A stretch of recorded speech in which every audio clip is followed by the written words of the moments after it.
To protect myself. Well, you're black, you're fine. They won't attack you. You think? Oh, no. They don't like black conservatives. No, they destroyed this guy's business.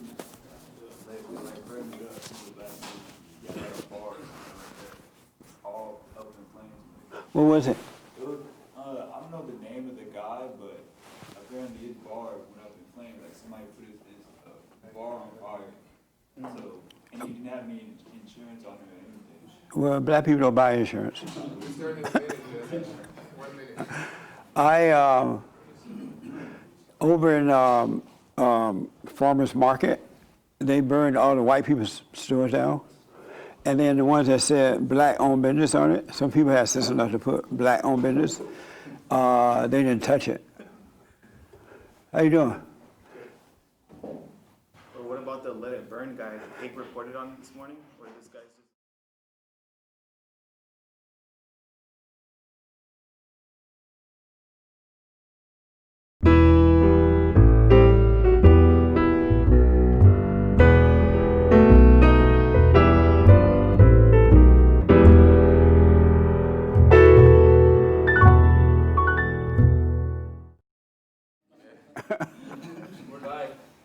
We're live? Is the camera straight? Yeah. All right, good morning. Welcome to church. I am Jesse Lee Peterson. You can go to our chat line. We are not taking calls today, but you can go to our chat line and I can take your questions and comment. So today, for the first time in a long time, we are open again. Amazing. Welcome back. I'm glad everybody's back. It's so nice to see you guys. There are so many things to talk about. So what I want to do is kind of see how y'all been doing. You know, we had the Chinese virus. You notice how when the riots started to happen, the Chinese virus disappeared. That's what we needed a long time ago, I guess. Something to talk about. So how did you deal with being locked down with the Chinese virus? Before I get into my little thing here. Good morning. Good morning. Welcome back. Jesse Lee, happy birthday. Oh, yeah, that's right, huh? That's Thank you. Oh, yeah, thank you all for the birthday gifts and stuff. I really, really appreciate it. Well, I think it's all for the better for me because we needed a change and we needed to see what's really happening in our world. So to me, it's all good. You didn't mind the lockdown? No. Was your husband locked down with you? Yes. Did you divorce him while you locked down? No, we accommodated him working from home. We both work from home. So. Oh, good. And what do you think of the riots? Not a pretty picture. It's not. It just shows the demonstration just shows who we are as a community, a society, and just everyone individually as a person. What we have to endure. Were you affected by that black guy that was? Yeah, I didn't. With the knee on the neck? That was not. I don't know how that came to be, but it happened, and this is what the world we're living in now. Everyone's going to see it around the world because what we have, our tool is social media. So anything you do, there's going to be exposure. So it's like these are the times that we're living now. So we really have to be. Are these the end times? Conscientious about that. No, no. Thank God. I need We're more time still on Earth. breathing. Yeah. Amazing. How did you deal with everything?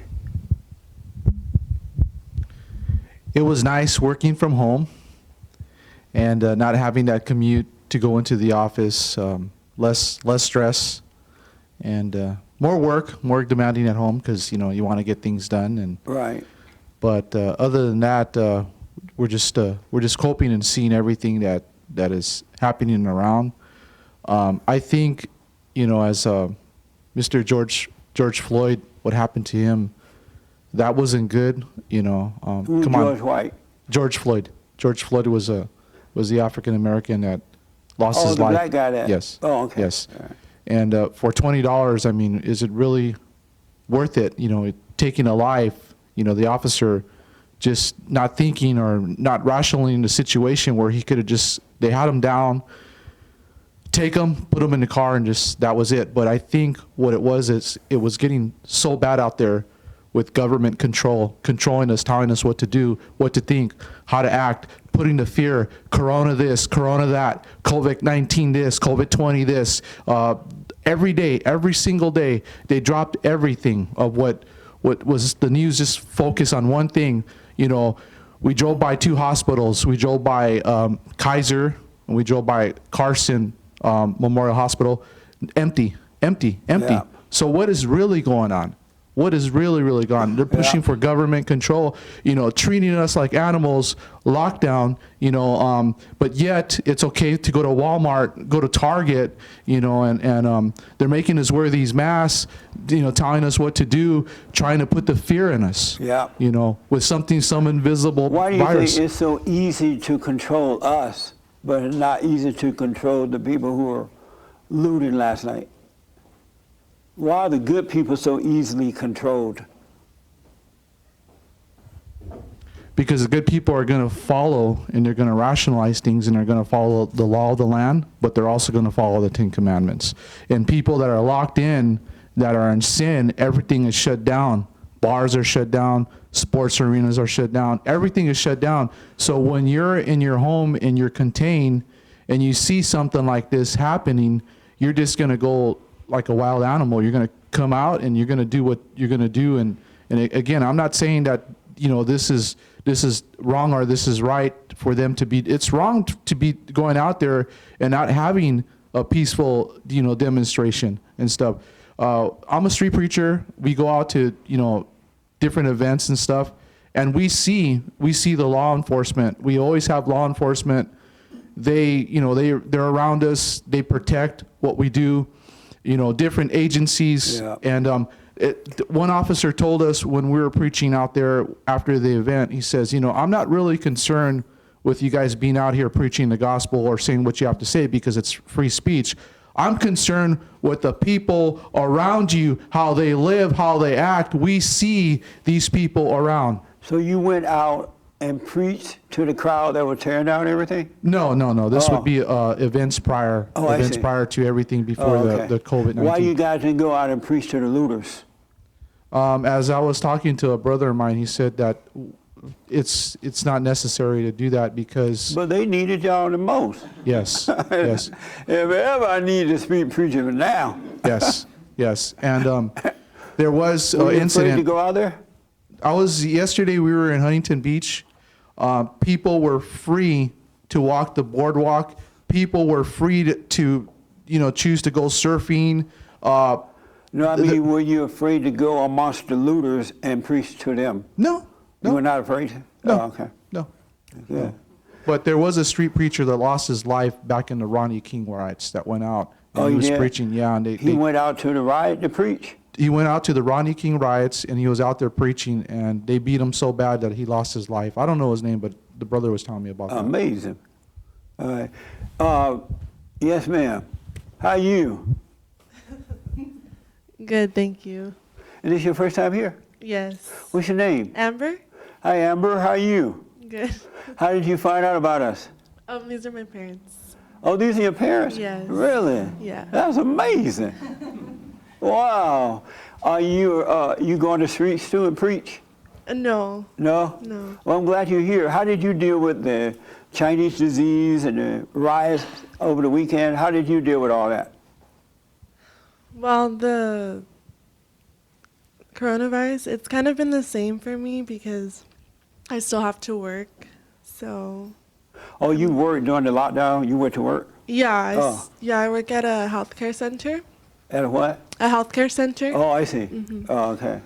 So That's where they kill all the old folks, right? yeah. Basically. Were you nervous about the Chinese virus? No, not at all. The only thing I was nervous about was maybe like giving it to them, but for myself, I wasn't. Oh, yeah. Were you nervous with the riot last night or the night before? Not nervous per se. So you're like tough, huh? Y'all come on. It's just kind of, I got angry of the situation that happened. Last night? Yeah. Yeah. But no, I wasn't scared. Yeah. Yeah. So you're not a rowdy. Are you a millennial? How old are you? 21. Is she a millennial or Z? Z. So you're not like a rowdy kind of a Z. Do you curse? No. Oh, yeah, you're nice. You guys did a nice job. Praise the Lord. Any questions for me? Not at the moment. All right, if you do, let me know, all right? Okay. Mark, you had your hand? When he said that George Floyd had died and that it was bad, I was just going to add, if we care about people like that being killed, you know, they get killed every day. You know, this is one that was just put on. I don't know him. This one was put on by the mainstream media, It's and free speech. it was, and the intention was to sensationalize and to alarm everyone. And I won't be sensationalized. I won't be alarmed. I know that happens every single day, and nobody cares. Right. So when someone tells me they love George Floyd, nonsense. Right. Yes, sir. Right here and here. Right here first. Amazing, Mark. To add to Mark's point, why do people support thugs and love bad people? Because this guy wasn't a good person. We're doing all this for a person that, you know, was arrested, you know, was high, had fake money and all that crap. Why do people, according to the story? The black guy had fake money? Yeah, that's what I heard. Oh, yeah. That's because you're trying to do forgery or something. Yeah. Like that. Yeah. Why do liberals support evil Yeah. in that way? Just to add to his point. Yeah, they love it. They're children of the lie, that's why. Really, they really are. Right here. How you doing, sir? I'm great. So this is your first time here? Yes, sir. What's your name? Samuel. Samuel. Nice name. Any question about anything? I do have a question. Yeah. It's about like not having sex out of wedlock. Right. Like if you're dating a girl, like can you still kiss? No. Not even kissing? Kissing leads to sex. Yeah. I was thinking that. Do you want to kiss her? I'm not dating right now. Oh, I'm okay. getting to know a girl, but You get into no one? yeah, I'm like That's the starting to best way to do it. No sex, no kissing. And just get to know each other, hang out, talk on the phone, be yourself, don't cater to her. And so you can see who you're dating. And then once you date for 7 years, you may realize 7 years with no sex and no kissing. You may realize, wow, this is the right one. You get married and you have a marriage that lasts forever until death do you part. That's great. Had you ever, do you want to kiss her already? Nah, I was just thinking about it. Like, I haven't even seen her yet. Like, cause I started talking to her when the coronavirus thing started, so the lockdown started. Haven't even seen her yet, but. So you never seen her in person? I haven't seen her in person. No. You met her online or something? Yeah, I met her online. It may be a man. It's not. Don't get too excited. Nah, she's not a man. Believe it. I knew a lot of guys who were meeting these women in the bars and things like that online, and they find out later it's a man. They're like, what the? So be careful. I talked to her on the phone. Her voice sounds very feminine. And I've seen pictures of her, videos too. So I Did know. she shave a mustache? I don't know. Look and see if she has a mustache. Or a little knot on her neck Yeah. with those little ball things. Yeah, a shadow. All right. And see if she has a big head. No, I'm kidding. Anything else? No, but I would do it the right way. That way, God will be with you. And if it is the woman for you, it'll work out. If it's not, you'll be able to walk away from it without hating one another. Because when you cut kissing and sexing, it becomes very emotional. And it feels like you gotta have her, you know? Yeah. And if something happened, it just goes out of whack. But if you do it the right way, you wouldn't have to deal with all that. Makes sense. Yeah. Are you doing the silent prayer? Yeah. Oh, good. Stay with that. Have you gone and forgiven your mother? Yeah, it did. How'd that go? It went pretty well. She understood. Like, she didn't like cry or or attack me, which I was kind of surprised because, you know, hearing like testimonials from people that have, they say like their moms attack them or, you know, they cry, they blame them, but my mom didn't do any of that. Good. And I've been like speaking truth to her, and she's pretty open to it. Right on. And Amazing. I forgave my dad first before I forgave my mom. How did that go? It went pretty well. He did say, like, I told him, I'm like, I'm here to forgive you for, you know, not being there for me. And he said something like, oh, you don't have to forgive me. But nah, I had to tell him, like, no, I'm forgiving you for it. I guess he thought like I was going to him to ask him for forgiveness or something. Oh. So I just had to make that clear with him. But all in all, it went great, and I feel great. Amazing. It gets better and better. But you got to stay with the silent prayer. All right? Yeah, I've been doing it day and night. And doubt every thought. Have you heard me say that? Yeah. Have you noticed that every thought is a lie? Yeah. It's amazing. And if you doubt every thought, and don't name them, don't call them good or bad, they're going to get further and further away from you. And then after a while, they say to be screaming over here trying to get to you. But just doubt every thought, relax and live your life. All right? But you can't get into the kissing. Yeah, it makes sense. 'Cause Yeah. it does lead to it. You get excited, and one thing leads to another. Yeah, absolutely.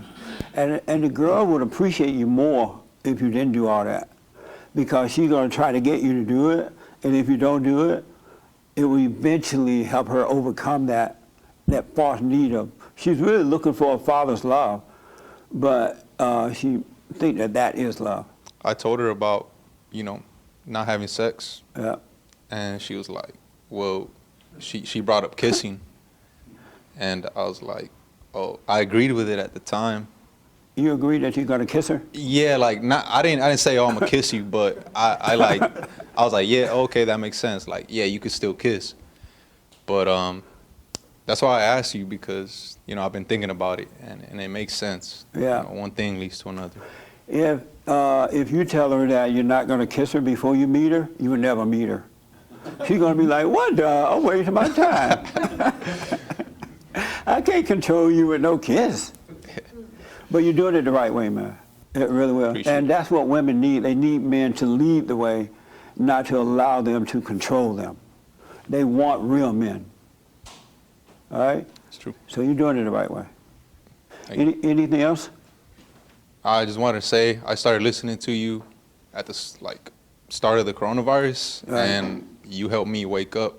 And at first, I know you asked like people how they dealt with the coronavirus when it started. Yes. With me personally, at first I did fall into the panic. I went to the store, I bought like 50 pounds of beans and like a bunch of rice and all this stuff. And no wonder I couldn't find any beans. So if anybody needs beans, I got you. That's amazing. But, you know, once I started listening to you and really taking what you say into consideration and thinking about it, I became calm. Yeah. And I've been like exercising. I've been working on my business. I've been, you know, doing the silent prayer and stuff, and it's been positive. So thank you. You're welcome. How old are you? 28. Wow, that's an amazing time to be waking up. You're avoiding a lot of problems. Honestly, I felt like it's a little too late. I mean, I say that to myself sometimes, or in my mind, but that's not you. That's Satan saying that. Yeah. You're fortunate to be waking up at 28. Really. You avoid a lot of hardship, a lot of things, really. It's going to be amazing. Yeah. What type of business you have? Auto detailing. Oh, you do? Yeah. What does that mean? It's like car wash, but more geared towards doing like paint correction and like removing marks and just making the car look like tip-top shape. Amazing. Yeah. Do you wax cars too? Yeah, wax, polish. Oh, I need that for my car. I've been looking for someone. I got you. All right. The Lord is good. So let's talk, all right, before you leave today. Because since the Chinese virus thing, I only washed my car once, and I like to have my car clean. Yeah. And I called my uncle yesterday to see if he knew someone. So Okay. I could get you to do it for me. Fantastic. Amazing. You got business. Amazing. Amazing. Good, man. Anything else? Oh, that's all. All right. Oh, I saw a hand somewhere. Oh, okay. Right here. Right there. Morning, Jesse. Welcome back, man. How you doing? Amazing. Are you a flat earther? I think it's more logical than the round earth. I couldn't believe when somebody told me that. I'm like, he a flat earther? That's right. Well, that's cool. Yeah. But I'm not passionate about it.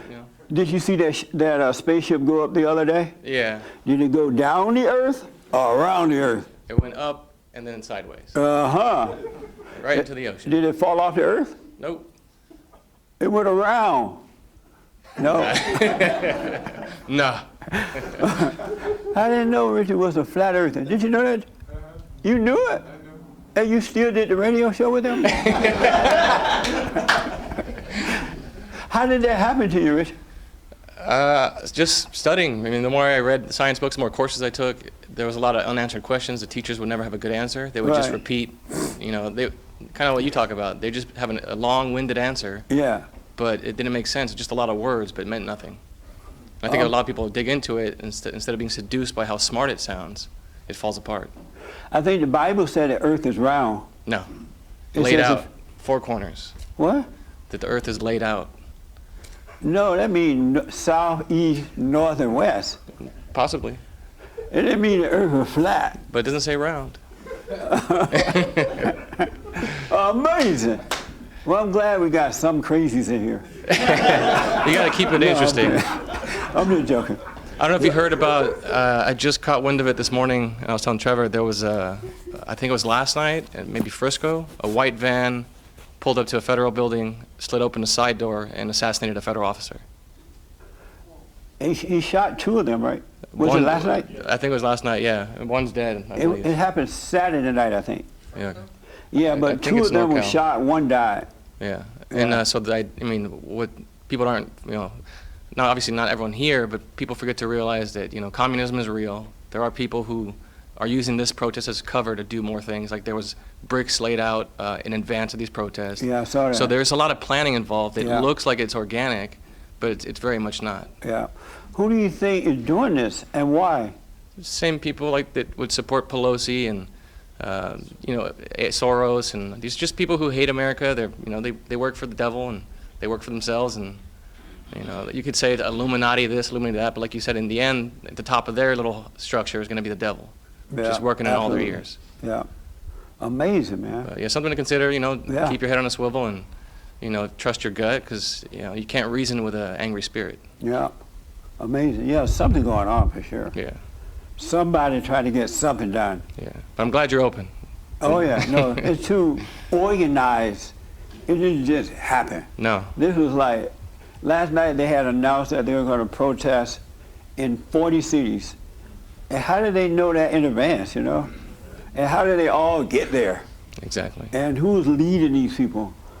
And there's money there. There's a video that just went around, I'm sure Nick's seen it, where they caught a white protester, a communist guy, talking to some black guys, giving them money, saying, go get the supplies, get what you need, and Yeah. directing them, grab the picnic tables, grab the bricks. I don't know how true it is, but that woman that was in the wheelchair, you see that, Yeah. out of Detroit? They said that she was a paid protester. Possibly. I Some thought at actress or first that somebody. she looked like, she had more courage than most of these white people just sitting on the sidelines. But they said she was paid. Yeah, it's possible for So sure. now I don't care that that black woman beat her up. If she getting paid. Yeah. Yeah, amazing. It's something going on, that's Yes, for sir. sure. Yeah. Yes, Raymond. And then here.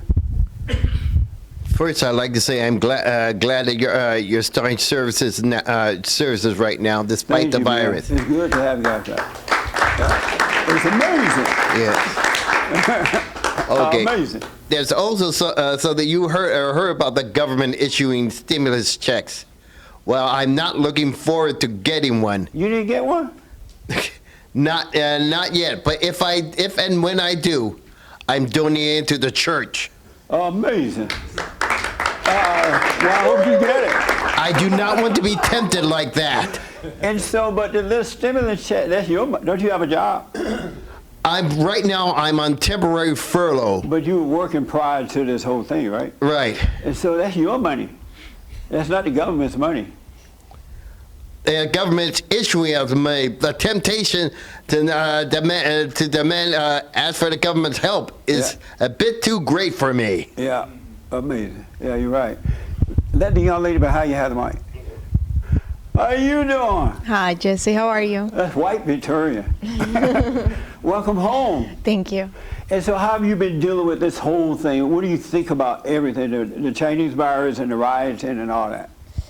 Well, I also agree with Richard. I think it's definitely a plan, and it was well planned, including the virus. And last night I had a very hard time because I could hear the helicopters flying over, and I saw the images, and every time I tried to close my eyes to do the silent prayer, I couldn't because I just kept seeing the images. Same thing this morning. So I have to admit that it really took a toll on me yesterday, but I'm here, so I feel better to see you. Did you think they were coming to your house? Well, I thought that anything could be possible. Yeah. You know, and my mom's house is not very safe. It's a very old house, and her windows are not very secure, and her doors don't work very well, so it could be very easy for them to break in. And I've seen those kind of riots before in Colombia where I used to live. Yeah. So it felt like things that I grew up seeing. So it was very possible that they could just come in. In this country, we have the Second Amendment. I know. But we didn't have our gun. We didn't bring our gun from Vegas, so. What the? I know. And why not? I'm not sure, but he's got knives. He's got knives and blades to fight. Now we know what you have. But I noticed last night when I heard the helicopters going over the thing, Satan tried to tell me, oh, they're coming to your house and it's going to get worse. But I know never to believe anything he has to say. Mm-hmm. And because of that, I slept like a baby. Yeah, that's good. Yeah, so always just know Satan's going to get involved with everything. Mm-hmm. And whatever he's telling you going to happen, it's not going to happen. Yeah. And that way you won't develop fear. Yeah. Doubt every lie. Mm-hmm. Right? And this morning, I was afraid to come, and I contacted Richard, I contacted Victoria, and they both said that church was still happening. And when I told Costas that church was happening, he had no doubt. He just said, okay, we're going. Right on. So, yeah. Oh, amazing. Well, I'm glad you're here. Thank you. Me too. All right. How you doing, sir? I'm glad you're here. Yeah. Right here. Then I got to get to my biblical question. I have a new one for you. Yes, sir. What's going on? All is well. During the whole lockdown, I had to go to the hospital to get surgery. Oh, you did? Yeah, I had my gallbladder removed. So they did it? Yeah. Oh, okay. I have 4 scars on my stomach. Ooh, gross. Yeah. Well, 5 because I got my appendix taken out too. That's enough. And then I got one on my hand too. I have a bunch of scars. You have one on your hand too? Yeah, right here on my palm. Whoa. I fell in the lake and I slipped on a rock. So. You smoke pot? Not anymore. Oh. That would do it. Yeah. So when I was in the hospital, I had asked the nurse if there was anybody there with corona, and she said there were 7 people there. So I was like, it's a bunch of malarkey. Yeah, they were lying about the hospital. Yeah. And there was everyone had masks. There was plenty of things. So I was like, I was there firsthand, so I don't believe it. Yeah. And I was still working and everything. I was fortunate enough to keep going. So the lockdowns didn't affect me. I don't care. It was cool because then I got to chill, you know. Yeah. So, amazing, man. Well, I'm glad you all right. Yeah, I'm good. Yeah. I took a week off of work. Right on. Because I couldn't walk upright and all that stuff. But that week I was already done. And then when I went back to work, they had given me a month of light work. So I was just sitting down, just quality checking stuff. And good, man. It was awesome. Amazing. Yep. Derek, welcome back, Derek. Thank you, sir. What do you How think doing? about all this stuff that's happening right now? It's ridiculous. In what way? That they're doing it all over a lie. You know, Satan has them. So you have to expect evil to do evil. Yeah. And this is totally evil. When you say that to your friends, what do they say? You know, they give it they try to explain to me, oh well, it was sad the way it happened, the way he died, because it's all based around that. Were you outraged when you saw that man? No. Knee on his? No, not at all. You were not outraged? No. Everybody else was. I know, huh? Why you weren't outraged? You're all tough, huh? No, I'm not tough, but I was just wasn't outraged at all. Amazing. It's there's always more to the story. You have to wait for it to come out. It'll come out. Yeah. So you and your wife had a baby while the Chinese thing, right? Or was that beforehand? It was Valentine's Day, right before. Right before it the started Chinese. getting Good, crazy. man. Right. Okay. Yeah. All right. Yes, sir. When all this was happening, I was telling my family to not be emotional, to not overreact, and everyone called me crazy. In fact, my aunt passed away, and around that time, my family was just not wanting to have. Just the other day, she passed away, and everybody wanted nothing to do with me. They blocked me because I said that racism is a lie and that these words are used to manipulate you. Yeah. And everyone was telling me that I acted like I don't care, I don't know nothing, and they all rejected me. And now I was living at a trailer and working on my company with making my animation studio and making business for my clients. And then my friend had to move into the trailer because he had no place to go. So now I'm on the road, just sleeping at people's couches, and all my old friends are rejecting me, telling me that I'm crazy. So your friend moved into your trailer and put you out? But yes, because he had no place to go. Never let a second person move into a trailer. Well, there were 3 people living in that trailer, and there was no space. But and why'd so I you was let him in? It was his trailer that he owned. Oh. He owned the trailer. He was living at his sister's to let me stay there as a present, as a gift to me, basically. So he was gracious how do you enough. feel now that you're out on your own on the streets and nobody likes you? I've been on the road since I was 12 years old, brother. So how you feel about what's happening now? I've never lived in a home, never had a room of my own. Really? Never in my life have I. I mean, I've been trying and I've done it a few times in different cities, but every time I got a break, I would move to another city. So now this time, I'm deciding that it feels like there's nothing helping me, but I'm going to stay in LA. I don't want to move to a cheaper place or something that people are telling me, get the hell out, go somewhere else. We don't want you here. It breaks my heart because it's been like this for years. And about 5 years ago, this happened before, and it's happening again, and I just have to be at peace.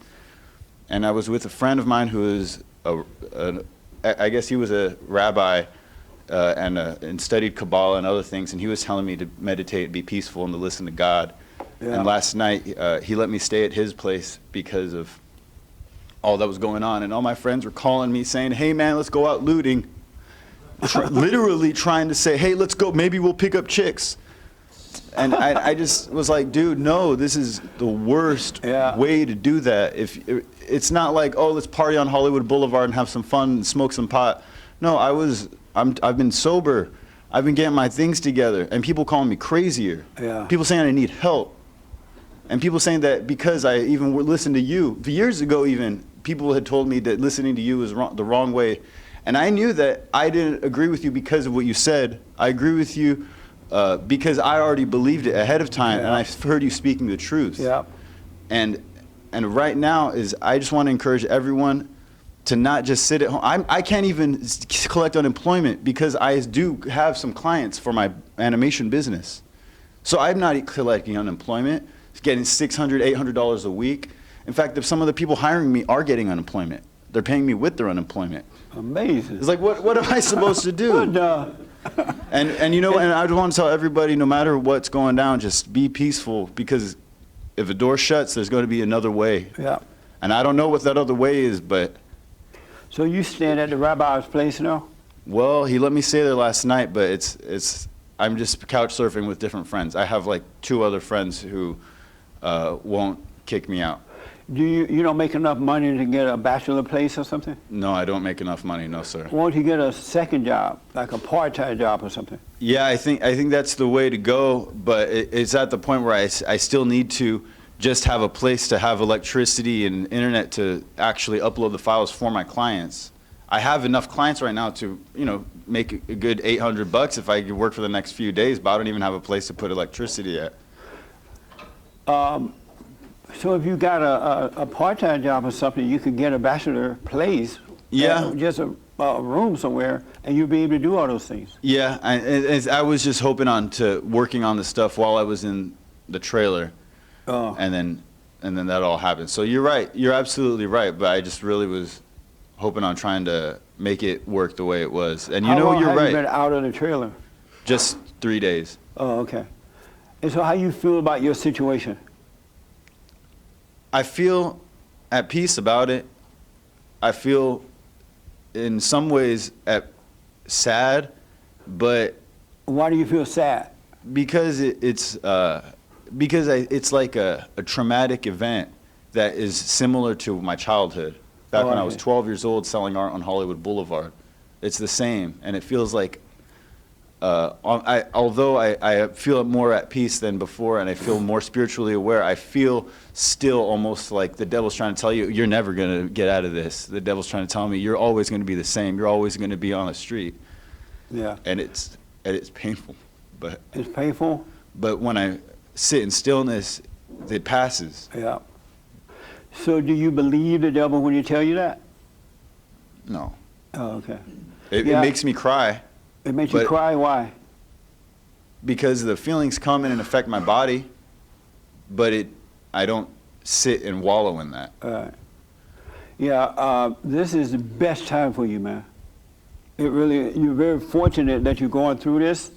And so if you how sometimes you feel all good, everything going well, and you feel good, right? Like, wow, thank you, God. And then something happened, now you feel bad, right? And you don't like that feeling. You're like, where are you, God? Well, you have to learn to treat them both the same because they're both imposters. When you're feeling good, that's not real.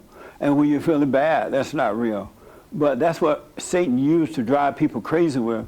He'll make you feel good and then throw something on you and now you feel bad. You have to count it all joy with everything.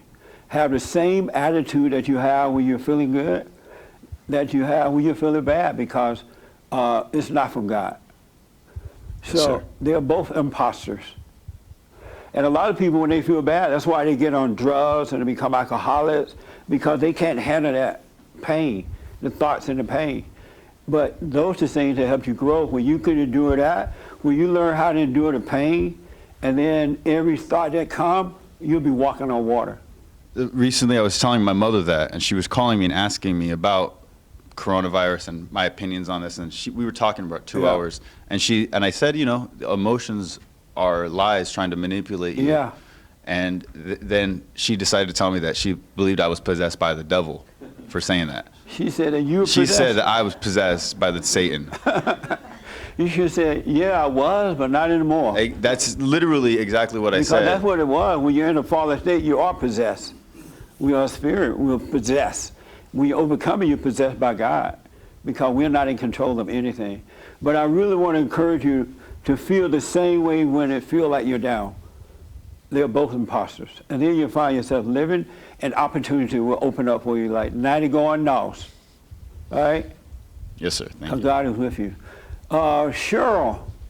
Cheryl is back. Hey, happy birthday. Isn't that amazing? Thank you. It is very amazing. Happy It was birthday. an amazing birthday. Yeah. Good to be black. I'm glad. Good to be black. Good to be back. I'm glad you opened the church. Yeah, me too. How have you been dealing with everything? It was a little hard kind of being at home and stuff, but, like you were saying to him, it's okay if I feel a certain way because that's just a feeling. Yeah. And otherwise, then I'm doing well. And what was hard about being home? It's just I just live by myself, so it's kind of like, okay, like it's just not being able to go out. I guess if like they had the coronavirus and that you couldn't work, but if the movie theaters were open, then it would be, people could get you still need to get away, like you need to go out, take a walk, you need to get out. And with there being less places, it's kind of like, well, where do I go? What do I do? Okay, I go for a walk. You know what I mean? Yeah. So that's kind of strange that everything is kind of shut down. You don't have any friends? I do, but they're all quarantining too. I see them sometimes. But you should have told me, let me come over. Or I'll come over your house, we all tell it. Yeah, I have one down the block. I was like, I should go ride by and see what she's up to, because, you know, sometimes we check in. What are you doing? What are you doing? You know, working, but yeah. So, I haven't really stopped working at all. We stopped the church thing and the in-house counseling, but I've been working every day and just doing what I do. I can't go to the gym, so I work out at home, but I've been just having my normal life, and whenever people tell me to put the mask on, I yell at them.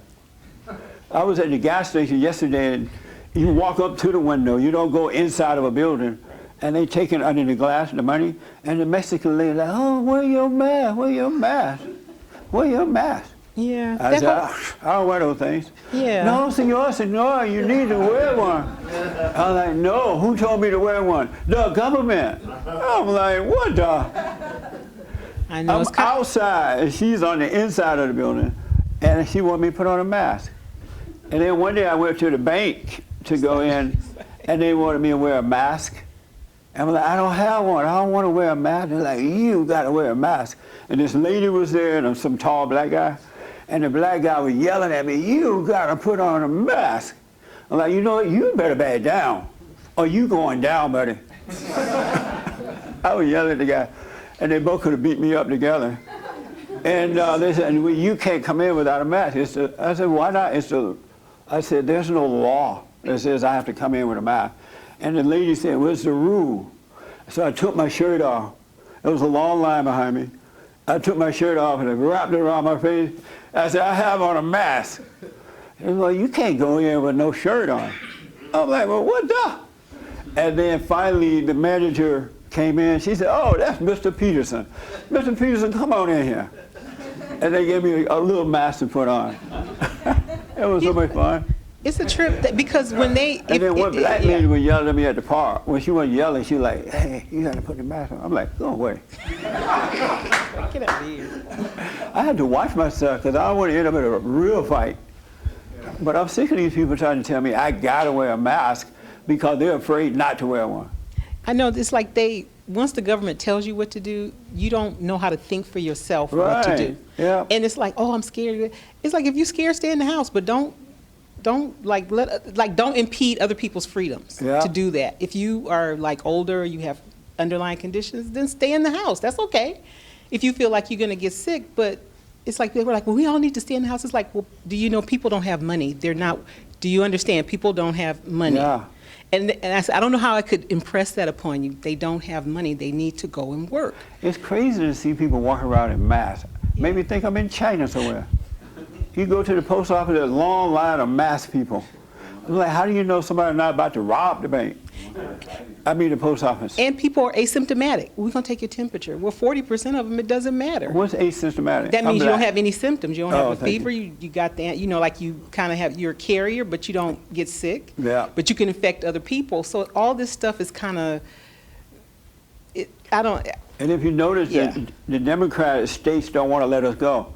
They still try to keep it going. They're trying to hold on, even though there's not a conservative states are opening it all up, but not with us. Yeah. Amazing. Yeah. Caesar back. I've been thinking of you, man. How you doing? How you doing, Jesse? Happy birthday. Happy birthday. Thank you, man. Yeah, thank you for having us here. Everything. For sure. I am older than dirt. God made me, and then he made dirt so I could walk on it. That's right. Isn't that amazing? I really do think my family made a mistake about my birthday. Because we grew up on a plantation, and I think they didn't know how to read. And it was 1959 instead of 49 when I was born, and they didn't know it. Because they hadn't freed the slave yet, or they didn't know about it. Because I can't even imagine being 71. When I say it sounds like I'm lying. It really does. But it's amazing.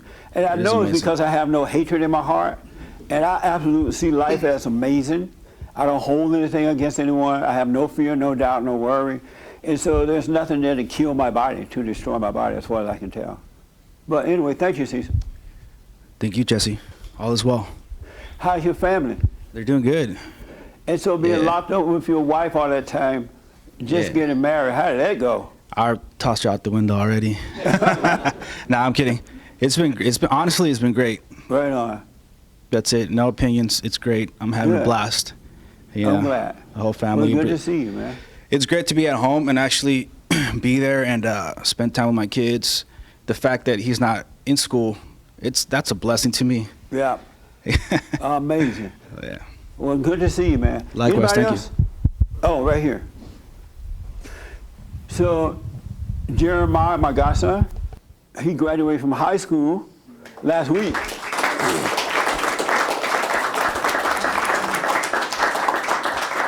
And he was accepted at, what's the name of the school? California Lutheran University.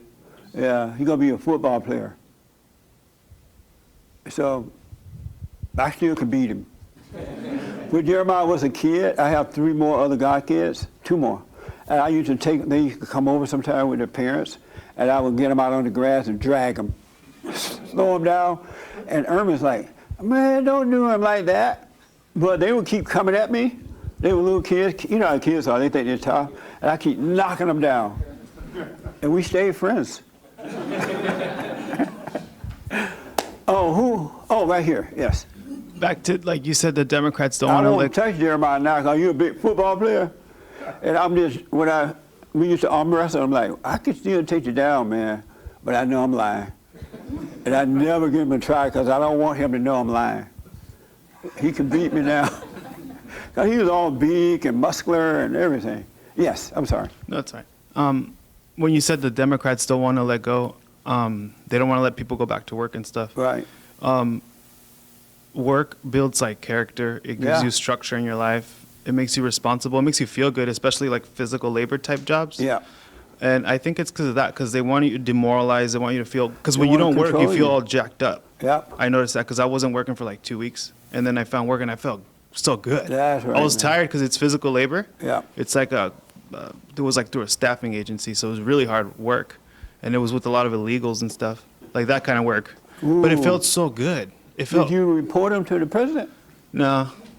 I need work, so I just shut my mouth. I just nod my head. Every time I do it, I just go do it. Cece, you're fine. Yes. That's not how you do it. Okay.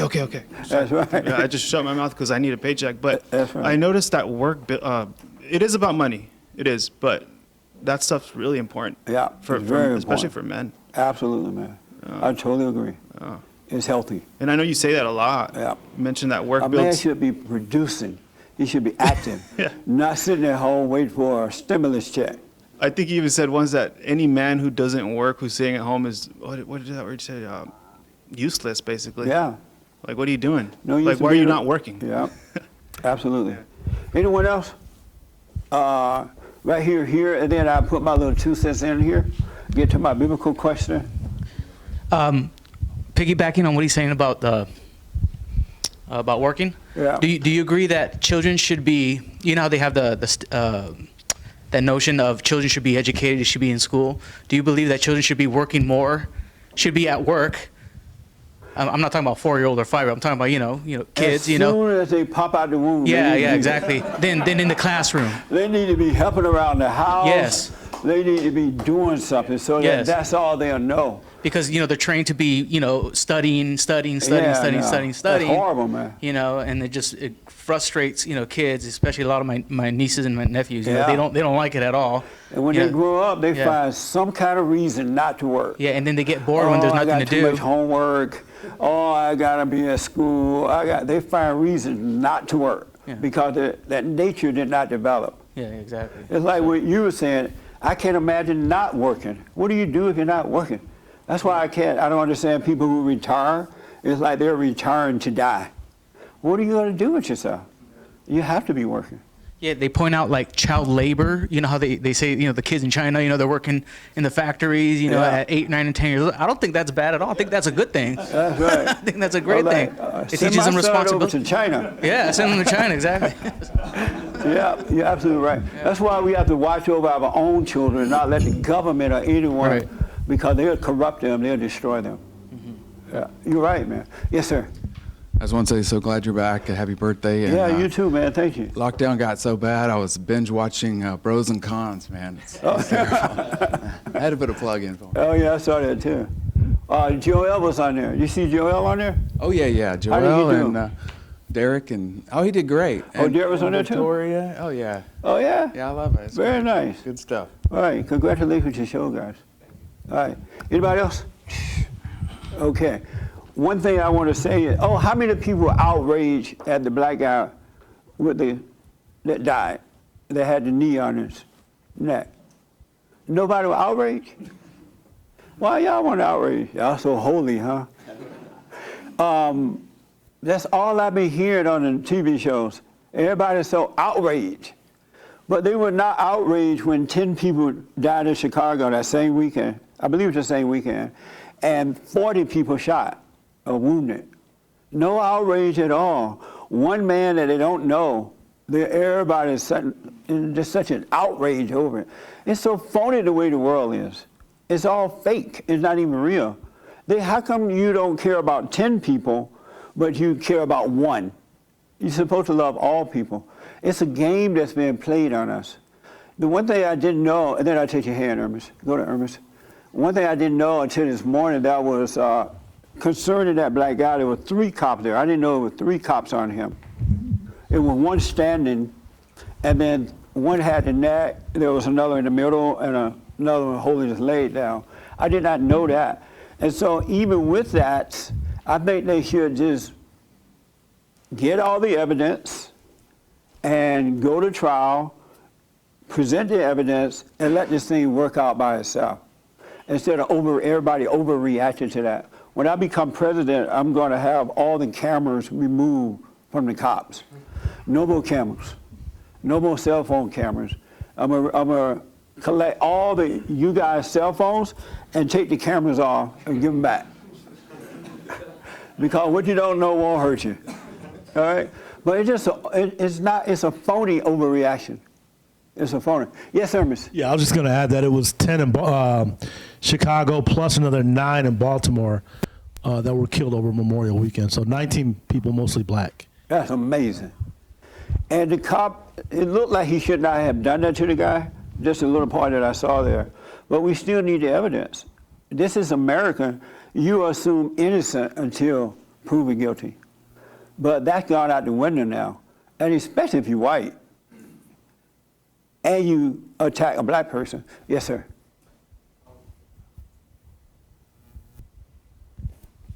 So one of the things I've been noticing throughout all the coverage is that they keep saying the same thing, that there's protesters with a few bad rioters in the mix of it.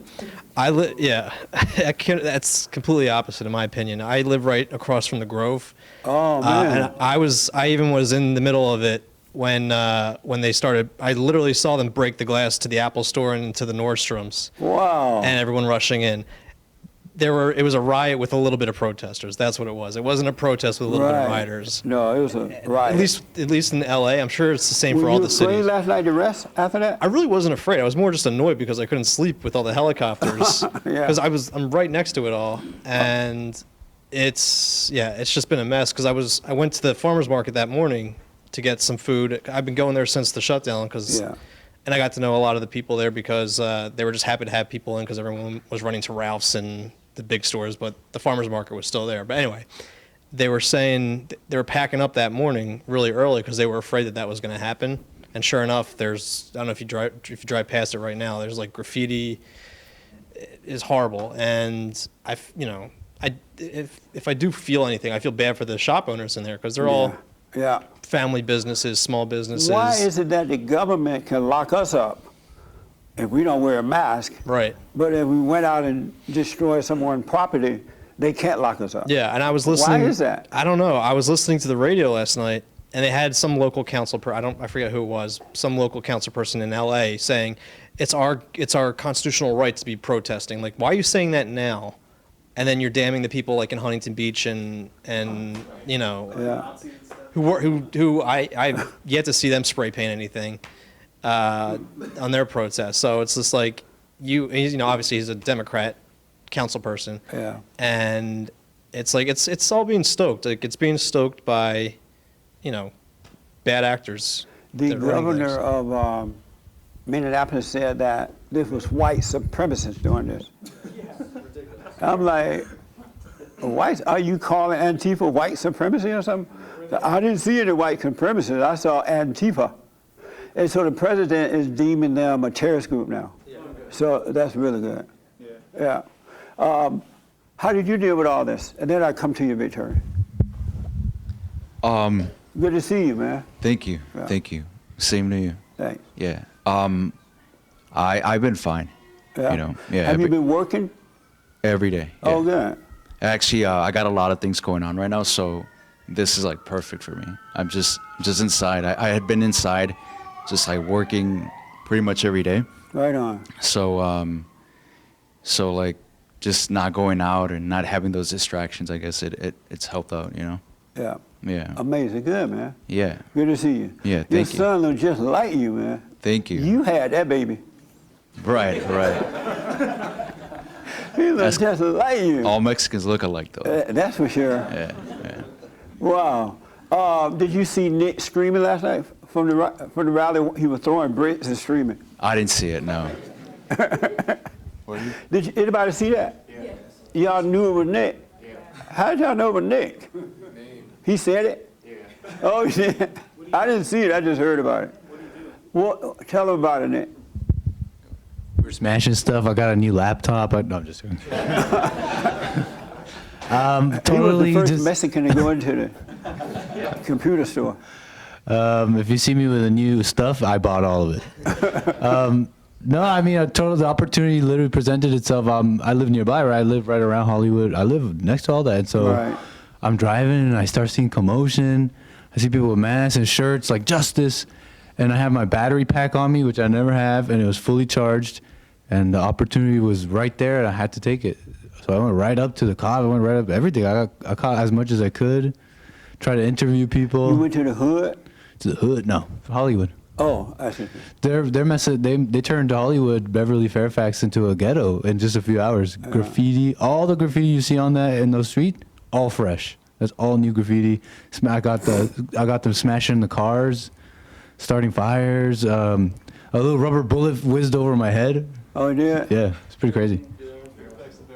Yeah, all that. I was trying to get interviews of people and just trying to get the little nuances of what's going on, because there's like things that aren't really shown. Like the protesters fight amongst themselves, you know, the people who like smash stuff and try and loot. There's other ones who are like, no, this is not it.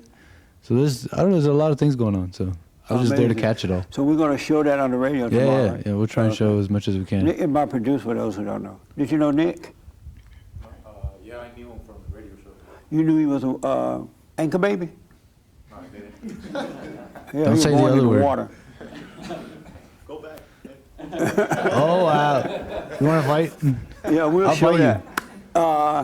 I'm a scrap. Nick, what do you think about all this stuff, the virus and all this other stuff happening? Well, I mean, you know, a lot of people benefit. There's a lot of people like are also opportunistic like me, maybe, and they see the opportunity and they see they can benefit from this, so they're gonna keep it going as much as they can. And there's also enemies, straight up the enemies of good that see this as an opportunity. So what can I say? They'll do what they gotta do. They're evil, so they'll do what they do. Yeah, it's amazing. This is a very interesting time to be alive, so you should be happy you're alive to see all this. Victoria, then Chris. Okay. And then I got to get to this thing. The hour's gone already. What I wanted to say is that if the virus is real, then we're going to see an increase of the virus with all these rioters not keeping the safe distance and doing all that. So we'll see how real the virus is after this. That's a good point. Yeah. They lying to us.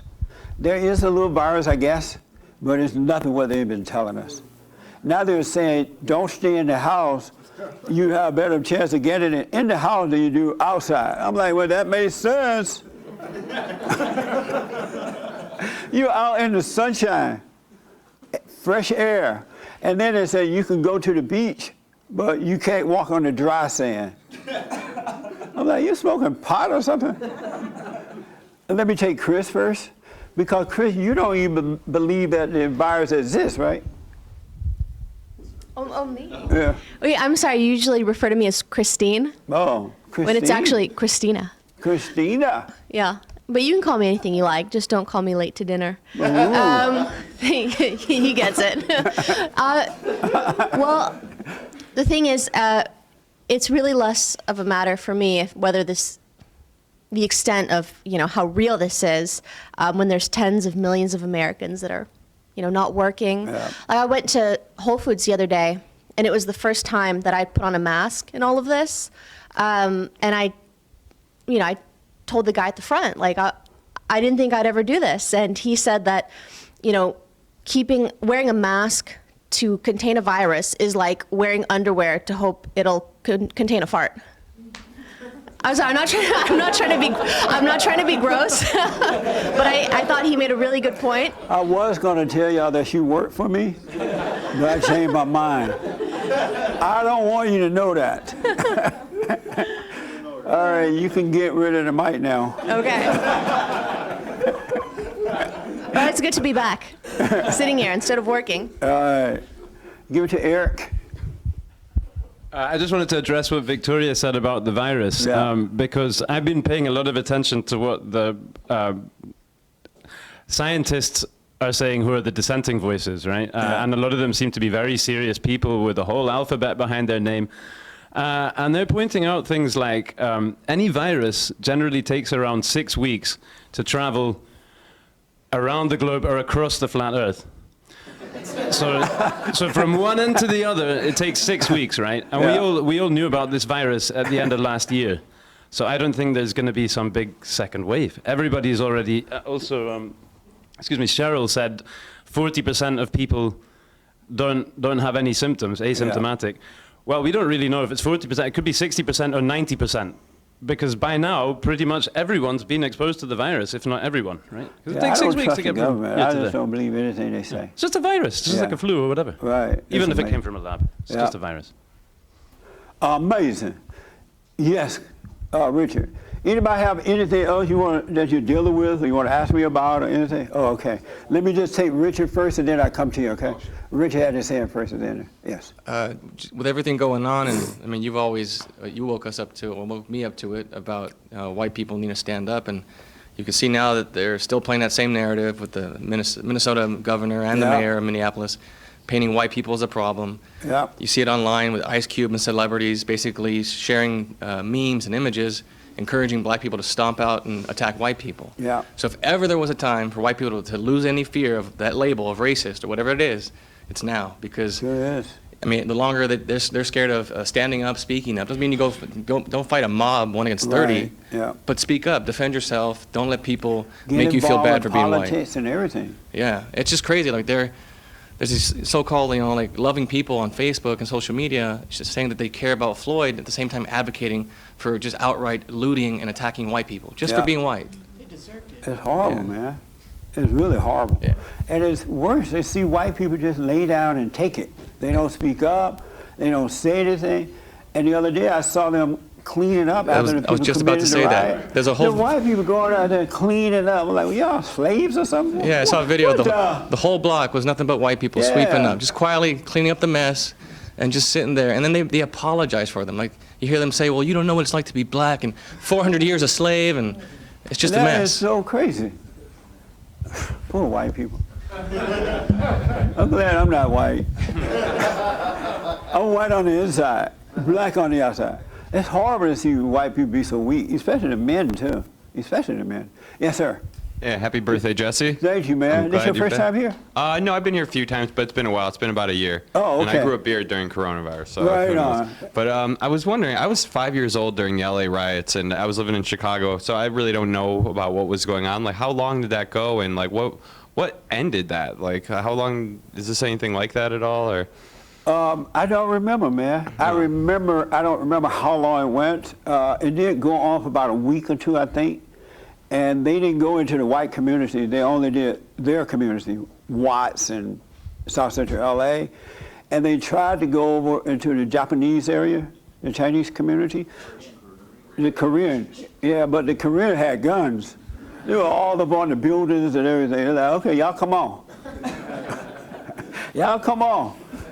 But they pretty much did their area, destroy their own community. And then they were told after that, don't destroy your own community, go to the suburbs. Well, why are you doing your own? And now they're learning to go to the suburbs.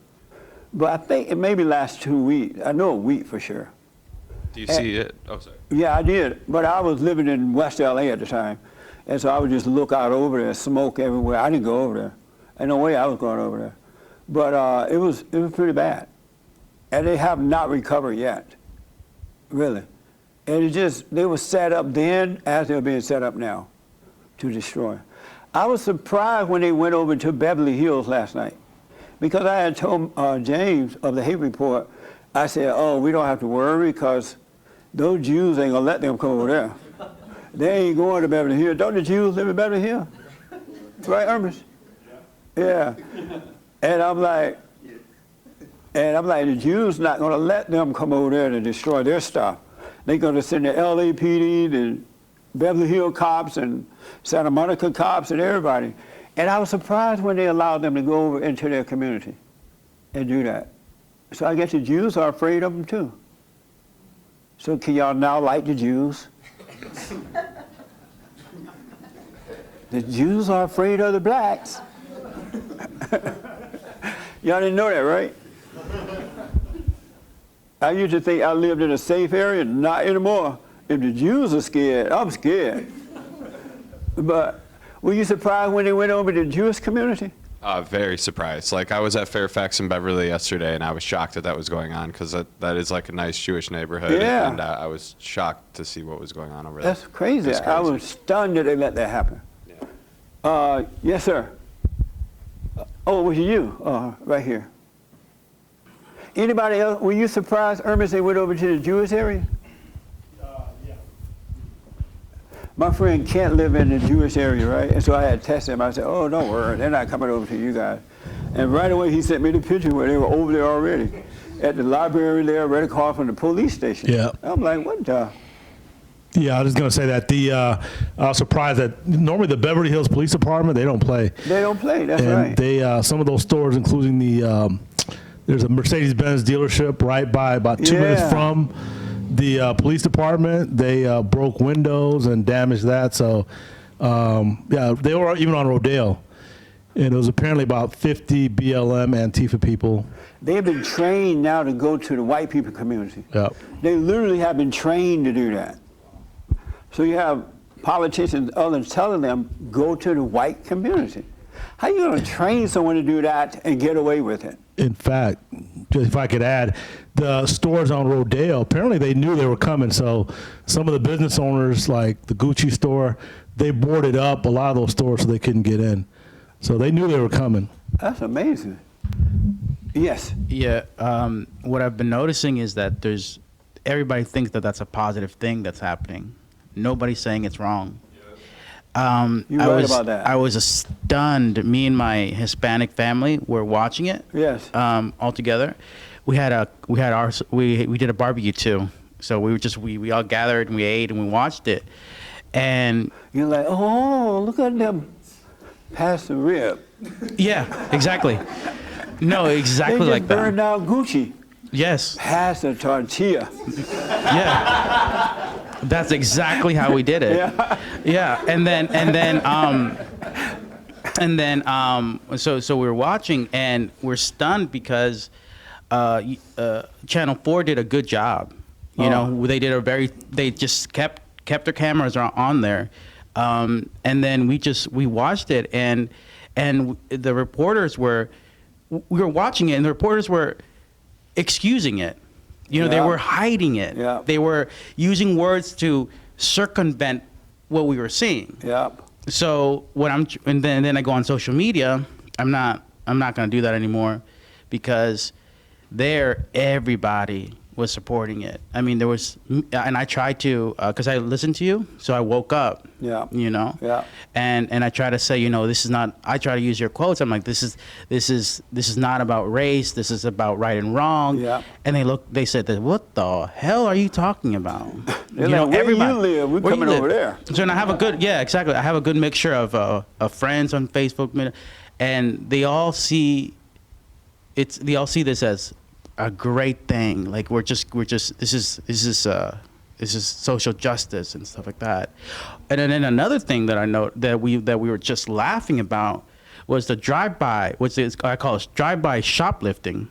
Yeah. When there was a very nice cars, really beautiful cars, and people just drive up, get out of their cars, take everything again, put it in there, and drive away. Then another car, and the reporter couldn't deny it, so she said it. She's like, "This is drive-by shoplifting." Amazing. And then she kind of was like, "Oh, what was I supposed to say that?"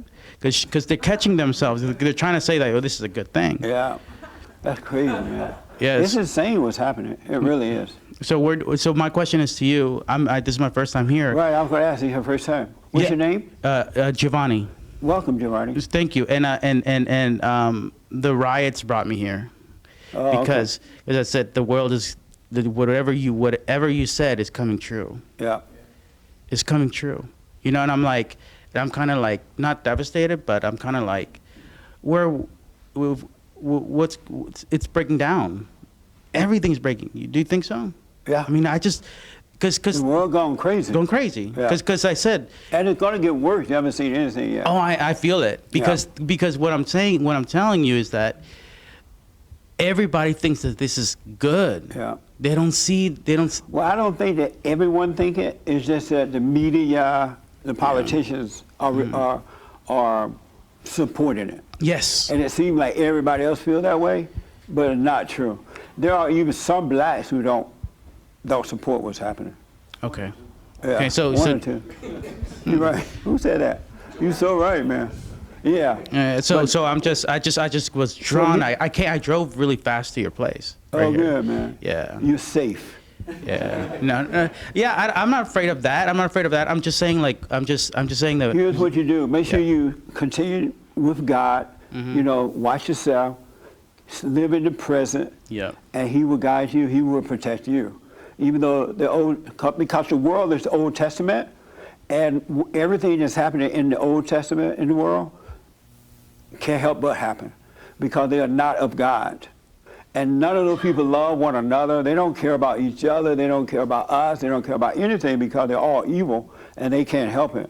And so it's going to get worse, but if you keep your eyes in the present with God, do your silent prayer, speak up, but don't hate, you'll be fine. It's because eventually some great things will start happening from it and you'll be on top of it. But don't overreact to it at all, and don't believe anything that Satan tells you about it. It will be revealed to you, and you will be protected. So go inside. Yeah, stay inside.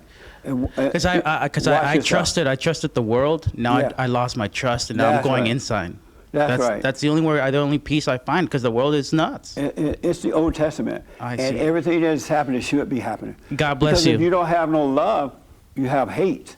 Yeah. And this is what hate will do to you. You're so right. God bless you. I always knew from the outside that where your message was true, but now I see it. Yes. I can't unsee it now. That's right. Once you see it, you can't unsee it. That's deep. God bless you. Yeah, you're welcome, man. Pass it to this young lady right next to you. Right there. The lady. Right here. Yeah. That's a lady.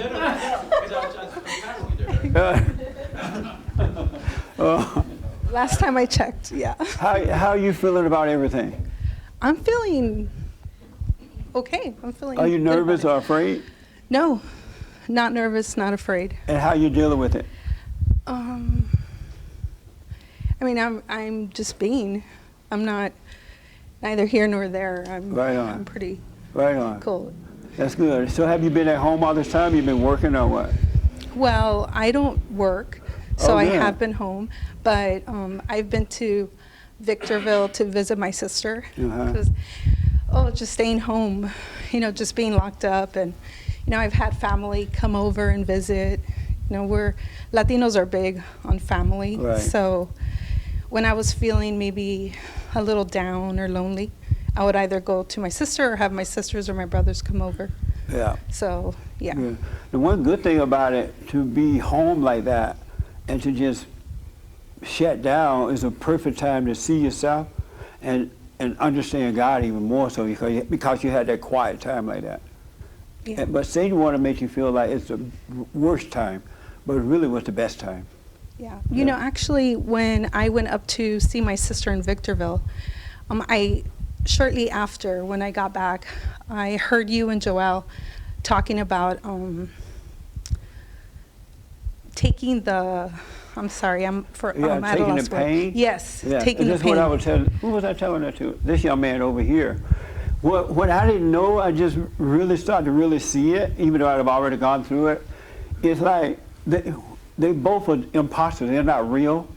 And so we tend to feel happy, feeling good, the things are going well, like, and you got a job, you don't have any conflict, everybody love you. And then, but as soon as you relax in that, Satan give you something, now you feel down. And you start like, wow, this is so bad, life is so wrong. But that's not real either. It's both imposters, so you should count it all joy when you're up here and down there, because they're both not real. Yeah, but I was experiencing, because I did start on the silent prayer. Yes. I was experiencing, and I don't know how to put words to it, but this really yucky feeling. And I didn't know how to handle it. Yes. It was really ugly. It was a feeling of feeling a little bit panicked, feeling a little bit scared, and voices telling me like, oh, you're sick, there's something going wrong with you. Yeah. And it was a really yucky place to be in. And how'd you deal with it? I continued to do the silent prayer, but it actually scared me a little bit. Yeah. It scared because you me. believed into the lie. And once you believe one lie, he'll throw another one on you while you believe in that one. And next thing you know, you want to hang yourself. Oh, well. Because he'll make you feel fear and doubt. And sometimes you feel that thing, but don't have any thoughts, right? And when that happens, it's like going through the valley of the shadow of death. You can quote the 23rd Psalm as I walk through the valley, because you might not know what's going on, you might not see the thought, and God will help you through it. Or you can just say, hey, Christ, help me with this, because he's inside of you, and he'll just help you through it. It's all spiritual, there's nothing you can do about it. So just relax in it and know you believe the lie. And God is still with you. And until you can come out of it, just continue to do what you're doing. And it may be hard to walk and you can barely think about your work, but do your work anyway. And don't complain. Don't just know you're in a thought and God is still with you. All right? It's so amazing. Thank you. The young man behind you, and then Francisco, and then I got to start closing down. Yes, sir. Hi. This is your first time? No. Oh, okay. I've been here before. All right. So just wanted to say the whole thing going down with the riots is just it is outrage to me, in the sense that it's outrage in the sense that people are easily just so blinded, and they think that that's mind blowing. Yeah, there's no the other cops. There was an Asian cop that was part of that. There was an Arab cop. There was a Hispanic cop, and then the only one who got pinned down was the white guy. The white man. Right? So it was just funny. And before I came here, my girlfriend we were talking about that, and then she just said like a funny joke, like, oh, an Asian guy, an Arab guy, a white guy, and a Hispanic guy walk into a bar, like, and they see a black guy, who's gonna get in trouble? I was like, I wonder who. I know, man. It's crazy. I didn't know that until this morning, that the other people were there, the cops were there. I only saw the one with the neck thing, and the Asian guy, right, that was standing. I think so. I'm not sure. I think was that an Asian? There was an Asian, yeah, but I don't know rice. if he was. That's why I thought it was an Asian. No, I'm kidding. I'm joking. He did not have the rice. He had it for lunch. No. But you're right about that. Yeah. The attack is on the white people. If I were the white people, I'd put them all out of my country. I'd be like, you gonna leave here. I wouldn't put up with it. I just wouldn't put up with it. I'll speak up, I'll vote them out. They really want a race war. That's what they're really pushing for. And what's crazy also is that people are so easily blinded and so easily just so they can follow something without having any form of logic or some sort of like thought process, where it's just like, if you want to blame somebody, that's fine. There's always a culprit in this. But if you're going to blame somebody, why are you blaming racism? Why are you blaming this grander scheme? Why aren't you blaming the actual people who are responsible? Do you have the people in your legislature? They're the ones who are responsible for making the laws inside the state, saying like, oh, these are the requirements for becoming a cop. These are the training that you need to do and need to pass and need to go to. Why don't we start there? Why is it always just like this like mad explosion of senseless just zombie violence that they just go about, and it's just ripping and tearing, and it's just stop and think. They are blind and cannot see. That's what it is. They really can't see. It's crazy. It's just it's a phenomenon. It is. It's amazing. I think that's it, right? Yes, Frankie, last word. So I noticed, I've been through maybe 5 or 6 of these riots, and so it's kind of the Over same. the years? Yeah. Oh, yeah? I didn't know remember you the were that old. 92 riots. You've been through 5 or 6 riots. 92 riots was right by my mom's house. It's amazing. Florence in Normandy. And that happened, Reginald Denning was beaten, yeah. Rodney I King remember verdict, and Chief Darrell Gates was out of town.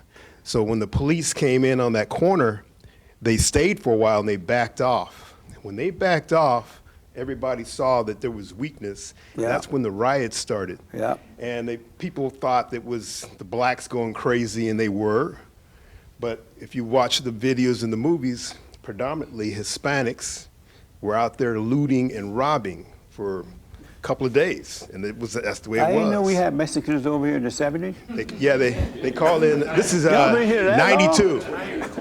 What? 92. Oh, 92. 92. Oh, I thought you said the 70s. Well, no, I mean, I was a little kid when the 68. How long did the Watts riot last? I don't know. I was a little kid, but I okay. remember it happening, being locked up in the house, and my dad saying, "Whoever comes here, I'm gonna kill him." Yeah, I remember that. But that was back in '68. But the '92 riots were where I was living. I saw it happening. Yeah. And I remember the National Guard coming in, and there were guards at every corner, and specifically, I remember the last day they cut the power. And then everybody went home, and that's when it stopped.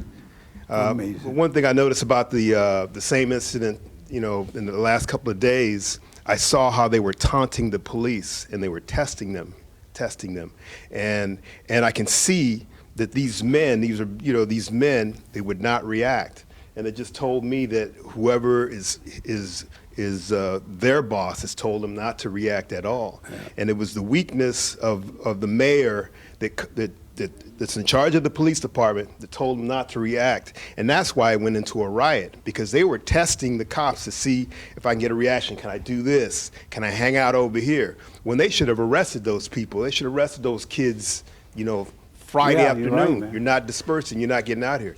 They would If come out of jail. Darrell Gates, we need him now. And then they would go back in and riot some more. So Darrell Gates was tough. He was hardcore. Yeah, he was like. He didn't take this madness. Yeah. So let me just say this. What I've noticed that they've been saying, this is racism. It's hard on the black man in America. There was a black guy on Fox News or something this morning, a liberal guy, and he was reading off all these things that has happened to black people. And he was like, it's about time. And he was naming all these black guys that had been killed by cops or something. And all of the guys were criminals. They had criminal records. They were resisting arrest. They were everybody on the list that he was running off. He was like, that's why the black people got to do what we're doing. We need justice in this country. And no one corrected him to say, well, you just named off a bunch of thugs. This is not happening to decent black people. This is happening to people who are resisting arrest or have some type of criminal record. But they won't tell the truth about that. And then they're acting like America is just bad for the black man. It's just hard on the black man in America. And I'm like, where is it hard? It's not hard on black people in America. Blacks are suffering because of themselves. It has nothing to do with white people, except these white liberals that lied to them. But black people, it's not hard on black. They make black people sound worse than slavery. Like we were back in slavery or something. I don't think slavery was that bad the way they sound. But it's not about that at all. It's not about hard on the black man in America. They're lying to you. It's not about white people keeping black people down. That's a lie. And some of you know I grew up in Alabama on a plantation. And even then, it wasn't hard on the black man. We did better. The family were closer. They were very creative. They came up with businesses and things like that. They didn't sit around and say, oh, it's hard on the black man, so let's attack the white man and take away their stuff. It wasn't that way at all. And if they had never had the civil rights movement, blacks and whites would be closer today. because they've tried to force black and white, and they're already doing fine. They tried to force them to come together, and you can't make someone love you. It happened naturally. It's gonna happen or it ain't gonna happen, right? But they're just lying about how hard it is on the black man. And the people who are lying about how hard it is on the black man in America, they're doing very well. They're living in the best neighborhoods, they have the best jobs, they have the most money, and they're black. And they're saying it's hard on the black man in America. It's hard on those who have not had good families growing up. It's hard on those who are on drugs and smoking pot and not taking control of their own life. But that has nothing to do with white people. It has nothing to do with America. But they're pretending that it is. I'm like, am I in the same country? They are just lying in the media and with the. I saw this woman with the politicians. This woman by the name of Sheila Jackson Lee, I think, out of Houston. And when the reporter went to her, she was like, "Well, I want to thank you for having me on. First, I'd like to say that the black community is a very safe community." I'm like, she started out lying. Looked like the reporter would have said, "Why are you lying, Sheila? If it's so no crime in the black community, why y'all killing each other?" But the reporter just went along with it as though it's true. And then she said, "Well, and my heart goes out to the family of that man," whatever his name is, and this is no justice, no peace, some dumb stuff like that. And she just lied through the whole interview, and the woman didn't correct her at all. She lied. I would say she lied. No follow-up real questions or anything. It's not real what they're saying. It's just all made up. Do you know that white people was actually first slaves here? So what? White people were the first slaves in America. Well, now they're going to be the last. He said white people are the first slaves. Are they like in cahoots? It's the liberal media, probably, or they're afraid to because she's black. That's why they didn't correct. But nobody's out there, well, these people are not correcting these lies. And just imagine the young blacks listening to this who don't have parents to guide them. And they're really believing, because whatever you believe, that's what controls you. And they are believing that it's hard on the black man in America. It's just not true. It's just all lies. But the people are sucking it up. And there's no one out there saying, "Hey, that's not true, that's not true. It's a lie. Why are you lying, Sheila?" Sheila living in a big house somewhere in Houston, Texas. She black, and she like real black. Yeah. She like black. Have you ever seen like black? The kind that you can't wash off. And she's doing very well. All her family doing well. But she's lying to the other blacks. It's something else going on. Somebody's behind this. Hispanics are falling for the same tragedy. Yeah, the Hispanics are falling for it too. Worse than black people and Hispanics. He ain't nothing worse than a mean Mexican. I'm like, why don't they see that the blacks have not done very well in believing these lies? They should be able to see that. Why are they falling for it too? What do you think is next, Jesse? Well, this is going to, I don't know about the riots and stuff, but this is going to last until the elections are over. And once the elections are over, it's going to settle down for a while until they can come up with something new. But it's in an attempt to control the people. And there are people in government that love to control people. It helps them financially. And that's why, because you're awake, you can see what's going on. But if you were not awake, you would be out there doing it too. I used to have a fro, an afro, a big one. When I was in that fallen state, right? I thought this, once I moved out here, I thought the same thing. I believed a lie. That's why you have to be careful what you believe. Let words go in one ear and out the other, because once you believe it, like this lady want to kiss him. She don't like, he like, we're not going to have sex. And she said, well, how about kissing? And he done told her yes. She's going to kiss you. Did you say yes? I just agree with like, okay. He going to kiss her. All right, that makes sense. No sex, but kissing? All right. No, that's right, but don't. And they say, no kissing. We'll date, we'll have fun, we'll get to know each other, but no kissing. You really have to be careful what you believe, because we live by faith. Who did I see? Oh, right here, right? Did I see that? Yeah. Okay. I just wanted to bring up that so I have a good friend from Chicago, from back home, that I have these conversations with him, and he brings up institutional racism, right? And I just, I'm just baffled by the fact that a lot of the people around me, they just go with this story. They go with that narrative. Yeah. It's crazy. It's not even real. That's what's so crazy about it. I tell them that. It's not I'm like, even bro, real. you're tripping. It's a lie. It's a lie. It's not even real. Racism doesn't even exist. It's good or evil, right or wrong. And we used to know that. Right. That's what's happening right now. The world is evil. Those who are waking up and returning to the Father are of good because they're of God. That's all that it is. And we're going to treat people the way they should be treated. They don't care about people. Anyone. They'll destroy you to kill your soul. It's not even real. I would tell my uncle that. He was like, don't tell anyone that. Don't say that on the radio. I said, too late, I've already said it. It's a made-up lie. No racism, sexism, all that, homophobia-ism and all that. Allah, ism is either real, the truth, or a lie. And they're lying because they are of the world. They're the Old Testament. Satan is their daddy. And so you guys need to start saying this when you're in these conversations with these people. Be an example and make sure you let them know it's a spiritual battle. It has nothing to do with color. Not one iota. But that happens, and then they also use the race card, right? Right. So yeah, it's like I don't like black people, and I'm like, bro. And they think I don't like black people. Yeah. And I'm black. And I don't like Mexicans as well, or Latinos, right? But right. It's like, yeah. But that's all right. They cannot see. Really, they can't see. Right.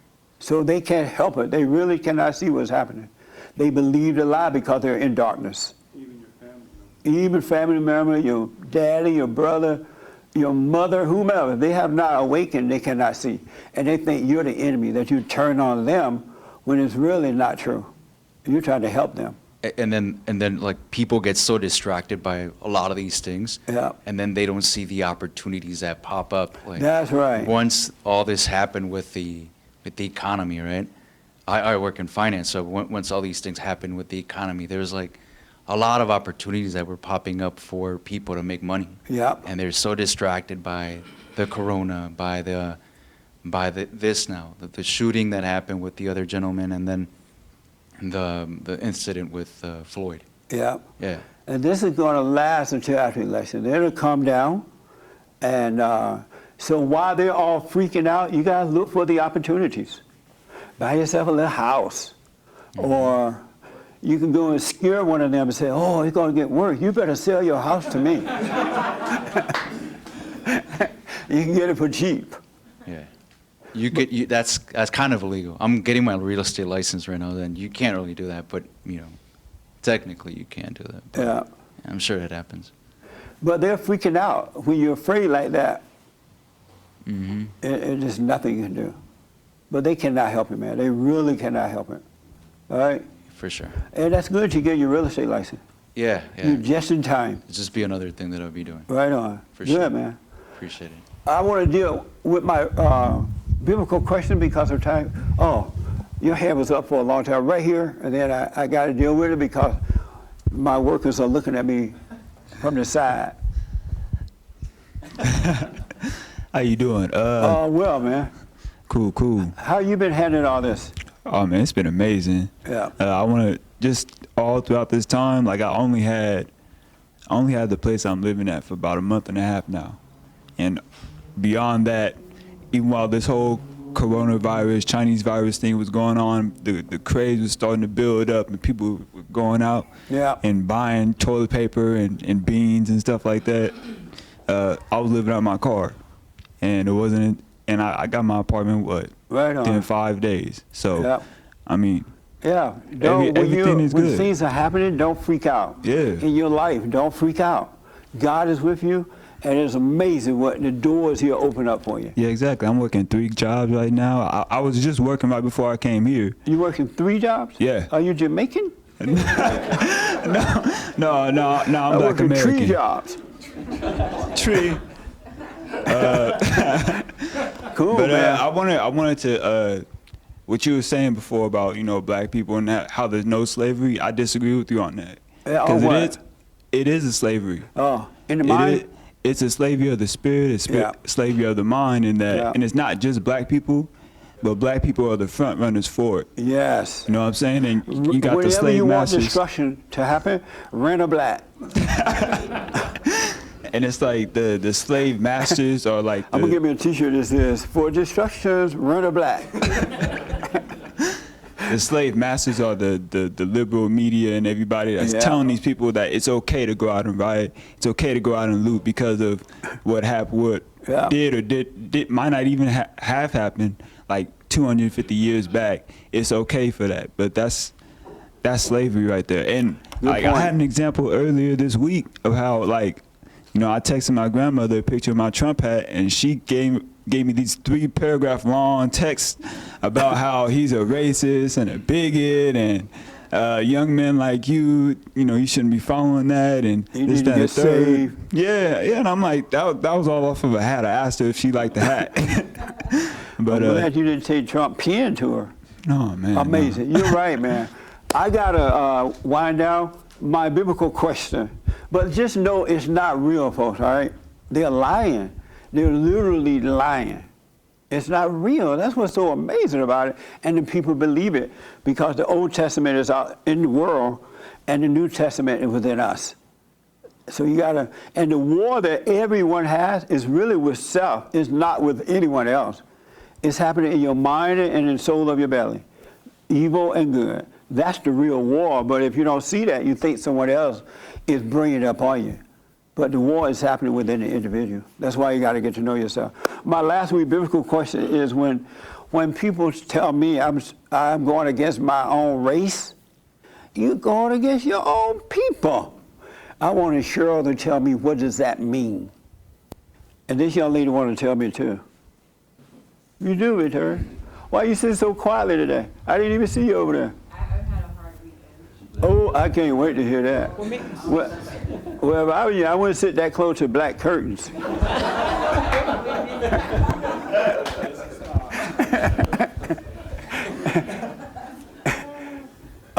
Cheryl, what does that mean? I'm going against my own people. That's just kind of. Who are my people? They think that for whatever reason, just because you're black, I won't even say you're African American, just because you're black, you're supposed to think the same way.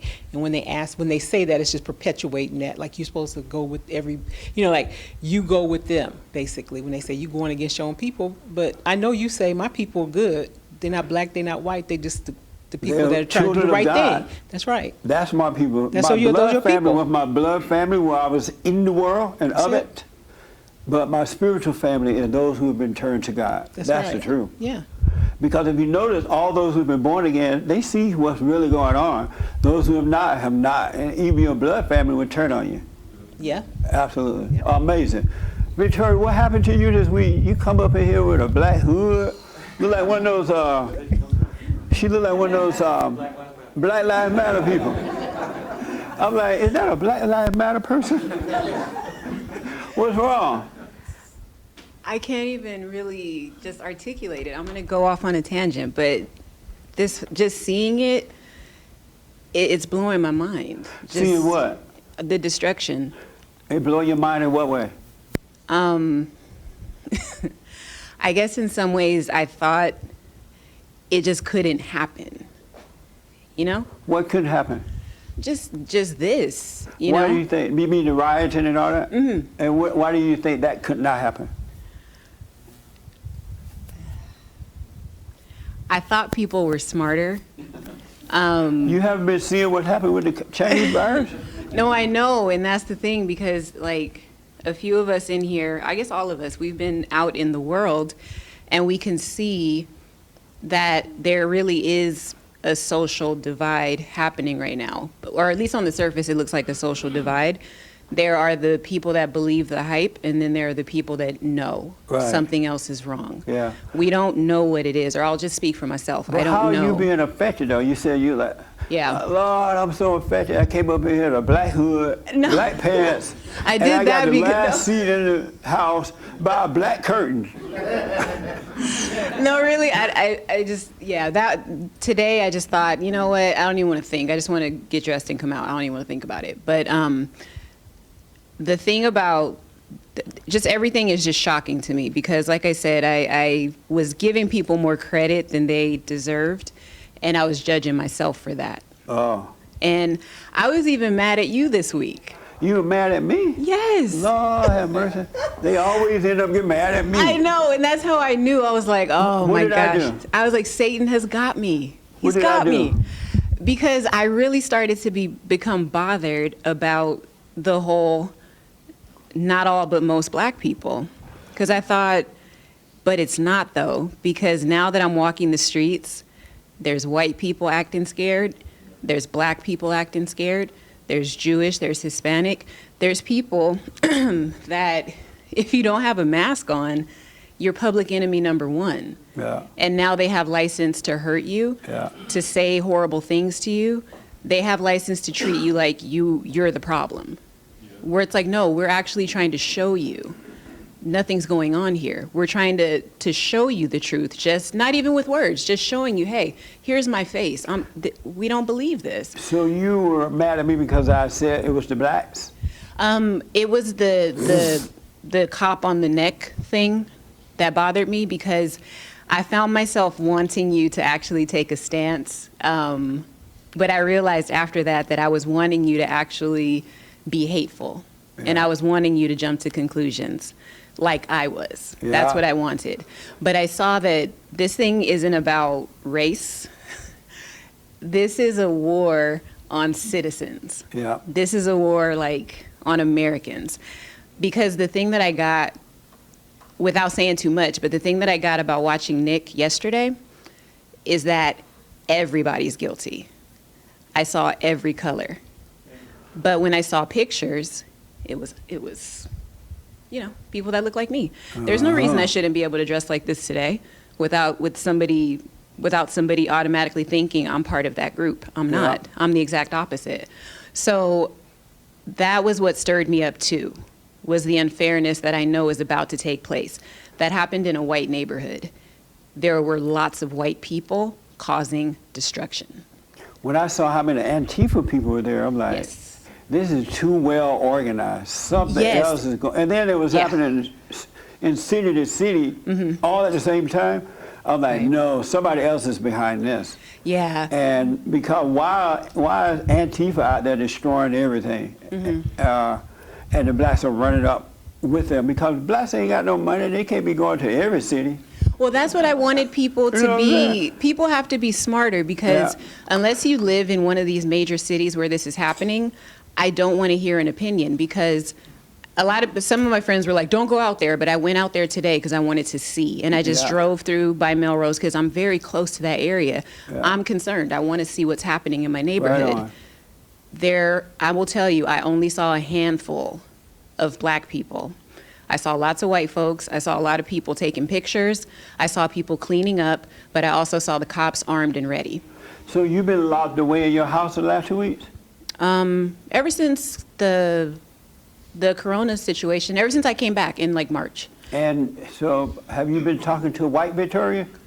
Oh yeah, like all of us, a few of us in here, we've been in regular communication. Oh, okay. For sure. Like, and that's what I'm saying. Like the people that are in this room, like I get what you say when you say like my people. Like I'm starting to really see who my people are. Yep. You know what I'm saying? The children of God, those who are truly born again. So that's why I'm not mad at you anymore, but I had to just like, I was actually going to pull you to the side and tell you, but but no, I even talked to somebody. You got your hood on. No. Joel, you better watch over there. But no, I've been talking to other people about it and they were just like, well, okay, I understand what you're saying, but you're going off the deep end. And I love that people can tell me that. The one thing I want to warn you of, when the world overreacts to these situations, you have to watch that you don't overreact with them. Because they're like, overreact, oh, I'm outraged, I'm just outraged. And they'll show the video over and over and over again, and you'll find yourself outraged. You've identified with the world. Don't go with the world. Do not be aware of that. Do not go with the world. Because they will, if you're not aware, they will pull you in. When I saw that happen, I'm like, we have to wait and see. But people wanted me to say, oh, this is an outrage. He got his feet on his neck. Hands up, don't shoot. But I'm like, this guy, it's awful. It looked bad on when you first see it, but he still deserved to see, fair treatment, what we all would want.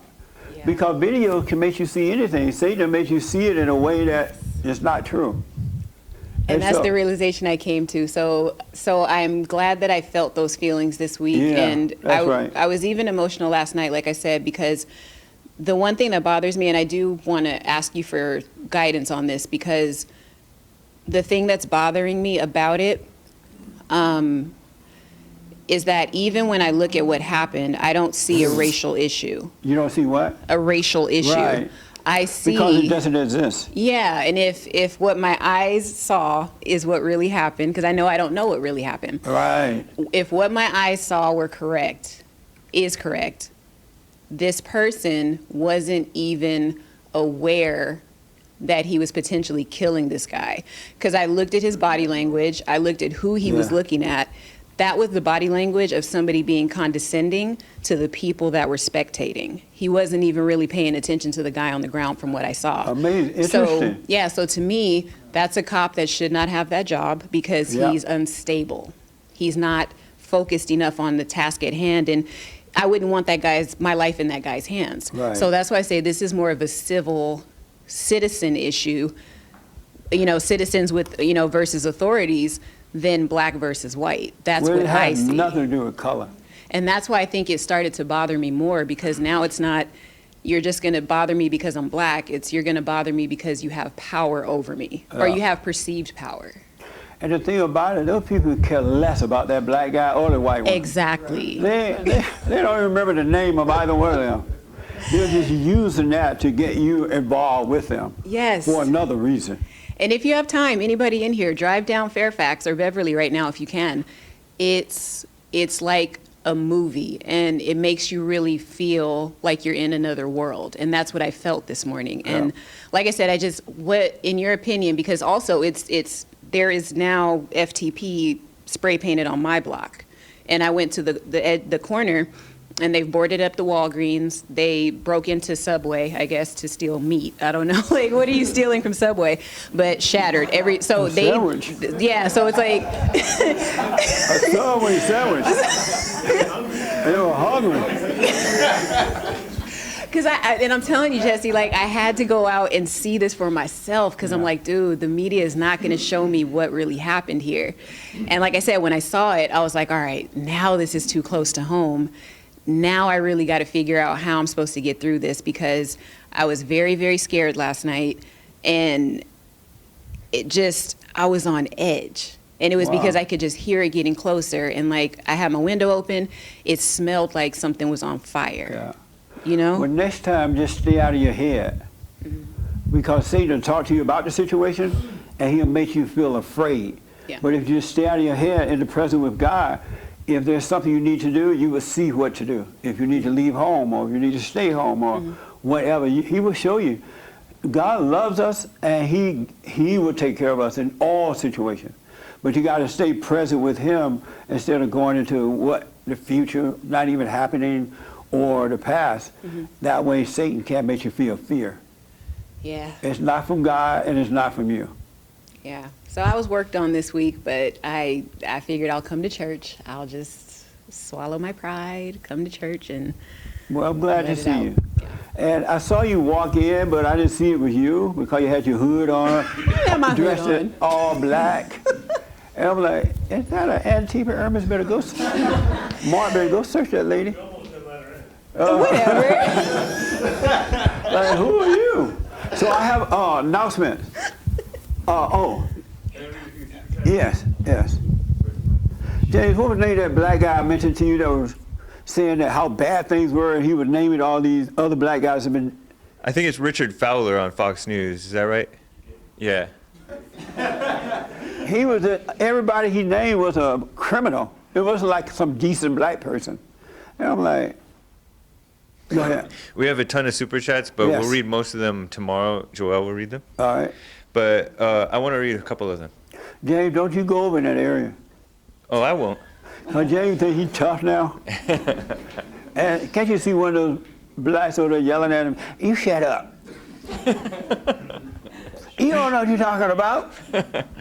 Go ahead. I'll strengthen my back first. HydroPX says, now I understand why racism or any ism is fake. Yeah. If you believe it, you will be hesitant to say something when it is right because of being scared to be labeled as such. Thank you, Jesse. Yeah. And they don't like it when you don't agree with them. They hate you for not agreeing with them. Your own family member will turn on you if you don't agree. You got to agree. Otherwise, we don't like you. Isn't that amazing? Yeah. They don't even want you to disagree because they hate the truth. Satan is their daddy. Yes. Eric says, Rena Black, they are out here rioting in Miami. 2020 has been a ride. Amazing. Dylan Dotson says, it's amazing seeing the results of people's emotions and anger control them, and they get mad at you for pointing it out as being wrong. Justin asks on YouTube, hey, how do you do the silent prayer with zero thoughts? Just watch them. Don't control your thoughts. Don't try to pick out the good ones, let the bad one go. Don't deny them. Just watch them as though you're watching a movie. Really, you become the observer. I hope you don't have a Chinese thing. You better go outside with that kind of coffee. No, I'm just kidding, right? You become the observer. So just watch them as though you're watching a movie. No opinion about them at all. Let me read one more. Alex asks, how do you live from within and tell the voice from God? The lockdown has me living in my head, and Satan's voice is running wild. Well, just stop believing Satan's voice, and you will recognize God's voice, all right? Just doubt every thought, every voice in your head about anything. That's what you do. So, announcement. I believe this Thursday night is the first Thursday of the month, right? Yeah. You guys want to have a meeting this month? Yeah. All right. We are back. So we will have our men's forum this Thursday night at 7. Yeah, 7. And then what are the other announcements? We need your support. Oh, yeah, we definitely need your support. And thank you, everybody, for donating, especially through all that junk. But we're going to start looking again for the building. They would not allow us to even see a building when the Chinese thing was happening. So now what they're doing is gradually letting us back. They would, if there's a building I want to see, they'll go open it, and then we'll go look at it, and then call it with the realtor, and then they lock it up after we're gone. All right, so. The building down the street just needs windows. Which one? Oh. Huh? I know, I'm so glad this Chinese thing happened. And then the riots. I'm going in the Jew area because I'm sure they're scared now. You know how the Jews have the nice buildings. Well, I don't know. They're kind of cheap, though. They're not going to sell me a good deal. No, I'm just kidding. So we're going to have the meeting at 7. The radio show is back tomorrow. We'll be back with that. Anything else, Joe? And oh yeah, we're doing in-person counseling now. So, and we have the best counseling service on this side of heaven. If you need counseling, you can set it up with Christine. Christina, the one with the dirty mouth, in church. So thank you for your support, for we really do need it. Also, my new biblical question I want to ask here first, and then who do I want to ask? I asked the young man, Jeremiah. My brand new biblical question is, do you see yourself as an important person? No. Why not? I thought I did, but I never see myself as an important person. Why not? Because I'm not. I'm just a nobody like everybody else. I don't look at myself as No wonder your wife left you. That's her. She married a nobody. No, I don't look at myself as important. You're just a nobody? I'm just coming across, All right. And back on the Cronus thing, my sister would not even let me come stay to spend the night here. She said, nope, you can't stay here because of the virus. She won't let you stay at her house? No. So I'm sleeping in the car tomorrow, so I was so amazed when I heard her say it. It just threw me right off the guard. Wow. And she used my first name, Robin, instead of always calling me Bobby. Well, don't let her come over your house. No, she's not. Yeah. Do you see yourself as an important person? No. You lying. You 18. He 18 years old. He's important. And why do you say no? You don't see yourself that way? Well, I never really thought about it before, but like, I don't know. I don't really have a real reason. I just don't. So when you run up and down that football field and those white girls are screaming, you don't think that's an important person running? I mean, it's not like important. It's just like a part of what I'm doing. It's like just a part of my life. Like, so it's not. So do you see yourself as he see himself, a nobody? Not a nobody. Like, I'm someone. I just like. I wouldn't say I'm like important. I'm just me, I guess. I don't. Yeah. Not a nobody, but yeah. All right, the next game I go to, and those white girls crowd around you when you make the touchdown. I'm like, get back, he's nobody. Do you see yourself as an important person? I guess not, or else it would kind of come to me. So, no. So you see yourself as a nobody? I don't think that means I'm a nobody. What does it mean? I don't know. What do you mean by important? I'm not. Yeah. Huh? I can't wait to tell you why I came up with this question. It's such a good question. I asked my barber that yesterday, and he's like, "Yeah, I'm important." I'm like, "Why?" My children, I cut hair, I do this, do that. I said, "Oh, that makes you important, huh?" And then he thought about it. He's like, "Wow, I never thought about that before. That's such an important question." I can't answer it right now, but. Okay. But have you ever thought about it? No, not really. Do you feel like an important person? Sometimes, like, it depends on what I'm doing or where I'm at or who I'm around. What does that feel like? It's kind of an ego trip. Like okay. at work, depending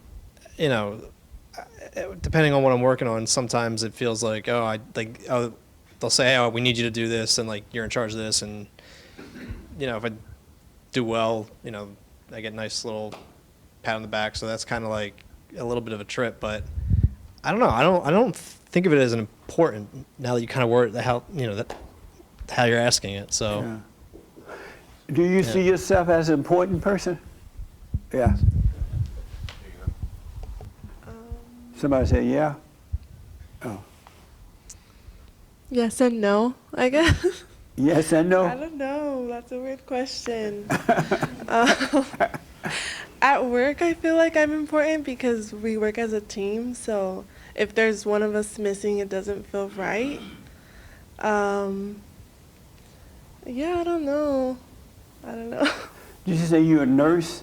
I'm trying to be a nurse. Right now, I'm just a nurse assistant. Right on. Yeah. Oh yeah, the nurses are important. They're heroes. Yeah. They like calling the nurses heroes, and then this woman did this video. She was a patient in the hospital, I think, and these nurses doing a TikTok film while the patient's suffering. Like, yeah, they're heroes, all right.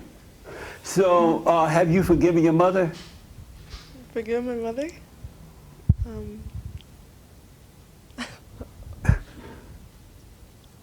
Yes.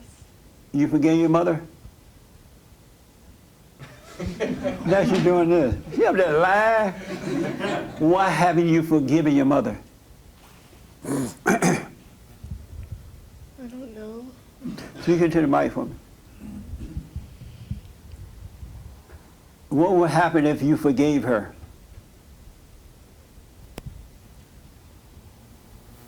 I would be different. Yeah, Tima. You would be different? In what way? I feel like my self-esteem would be higher. Yeah. Absolutely. And so knowing that, what's holding you back from going to her and forgiving her? Because you're absolutely right about that.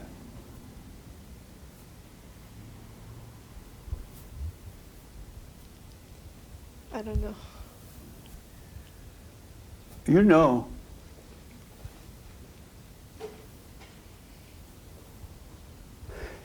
Hold that thought. Bill, do I need to say goodbye so you guys can cut this off? Oh, go ahead. Until then. He did already? Okay. What would happen if you went to your mother and forgave her? Just everything would be different, I guess. I mean, but why haven't you done it? What are you afraid Why of? haven't I? Speak a little loud. Yell at me the way you yell at her when you're mad. Speak up. I'm trying to like process my thoughts.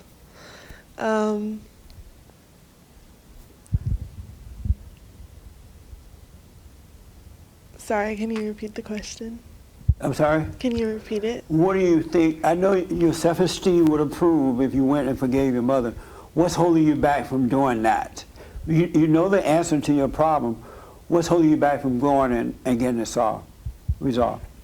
It's just like, maybe like, I don't want to face the awkwardness, Yeah.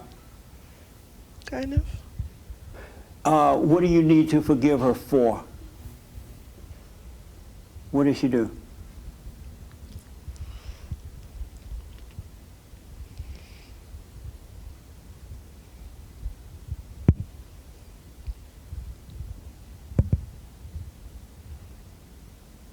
I understand we all been through the mama issue.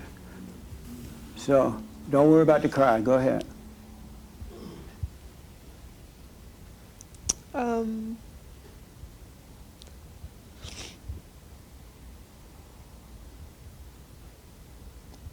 I guess I just feel like I was kind of, A little off with me? I was kind of robbed, like, of my mother and daughter relationship that, like, I know a lot of my friends, like, have, like, that bond. Like, it was kind of non-existent for me. And why is that? I don't know, it just, I don't know if it's just, like, me as a person, like, I'm more, like, to myself. So when I try to be like more open, I feel just judgment. And so because of that, like I feel like that kind of made me into like a quieter person. Yeah, absolutely. So I guess just that.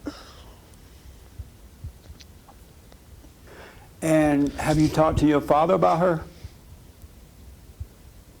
I'm sorry? Yeah, I have. And what does he say? I feel like he's more understanding, like, kind of, like, of me. Like, he's not as, like, but, I mean, he just says, like, you just have to get through it. Like, you just have to be tough. He doesn't tell you you need to forgive her so you can be free? I'm sorry? No. Does he say, you know what, daughter, I know what you mean. I don't like her either. We just have to live through this. Well, at the last confrontation, that's kind of what was said, I guess. So what now? Like, that's kind of how the conversation went. Like, Uh-huh. just, you know. I know what you mean. I'm scared of her too. You have to forgive your mother. You have to go, you know, your mother's a Christian, right? So what is that like, knowing that your mother's a Christian and she's the way she is? What do you think about those two things together? I just feel like my standards are so high. And like, if I don't meet this level of perfection, then I'm like, I'm nobody, you know? Like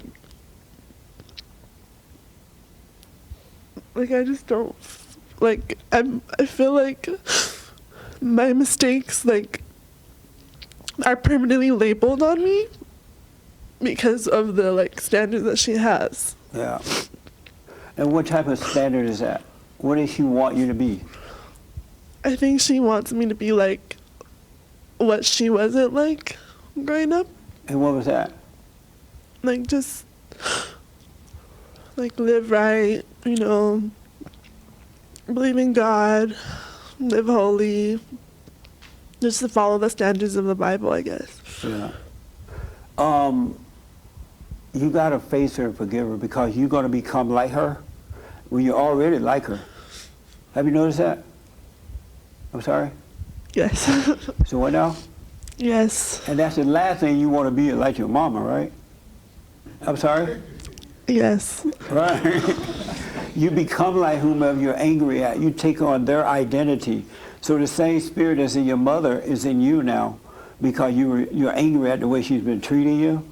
And she got it from her mother. But if you forgive her, they say, hey, you tried to screw my life up, forget your standards. I'm sorry for resenting you. You can't, I realize now you can't help her. And God will forgive you. Don't apologize for anything you've done because you could not help yourself. You became her. But forgive her for treating you that way because she can't help it. And God will forgive you. If she admits it, that's fine. If she doesn't, that's fine. You forgive her, and then you will finally be yourself. Are you living on your own? So what? No, I live with them. What is it like living with Satan and feeling this way? Don't you hate to go home? Why don't you get your own place? I'm trying to save money. You doing what? Saving money. How old are you? 21. Oh, 21. Can't you save money and work? I'm sorry? Yeah. Why don't you do it? I don't know. What would happen if you moved out?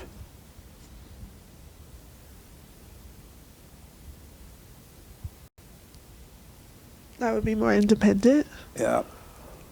But you need to forgive her before you move her. You have a chance to face her and just say, hey, I'm sorry for resenting you. Because we become like our mothers when we resent them. We take on their identity and the same problem they're having, we develop it. And it gets worse with each generation. But if you forgive her, your whole world will change. You will start speaking up. You wouldn't have all this conflict. You will have no fear, no doubt, and you will have an amazing life. All right? Will you forgive her? Yes. You will? And what do you think about your father? All like this, preaching in the streets, everybody. But he can't even help his daughter overcome her mama. What do you think about that? He out there saving everybody else, saving the gays. What do you think about that? He out there saving the world, but can't keep his daughter at home. I think he just tries to like hold the peace without really like solving the issue. Like kind of just sweeps it under the rug. That's not good. He should never try to keep the peace with the wife because the kids end up screwed up and he end up screwed up too. So he should be, the father's supposed to stand between the mother and the kids and correct that mother when she's wrong, the way she's doing the kids, and tell the kids not to resent her. Otherwise you become like her. That makes sense? Huh? She's shaking her head. So forgive your father for not helping you with your mother. He's afraid of her. He's married to mama.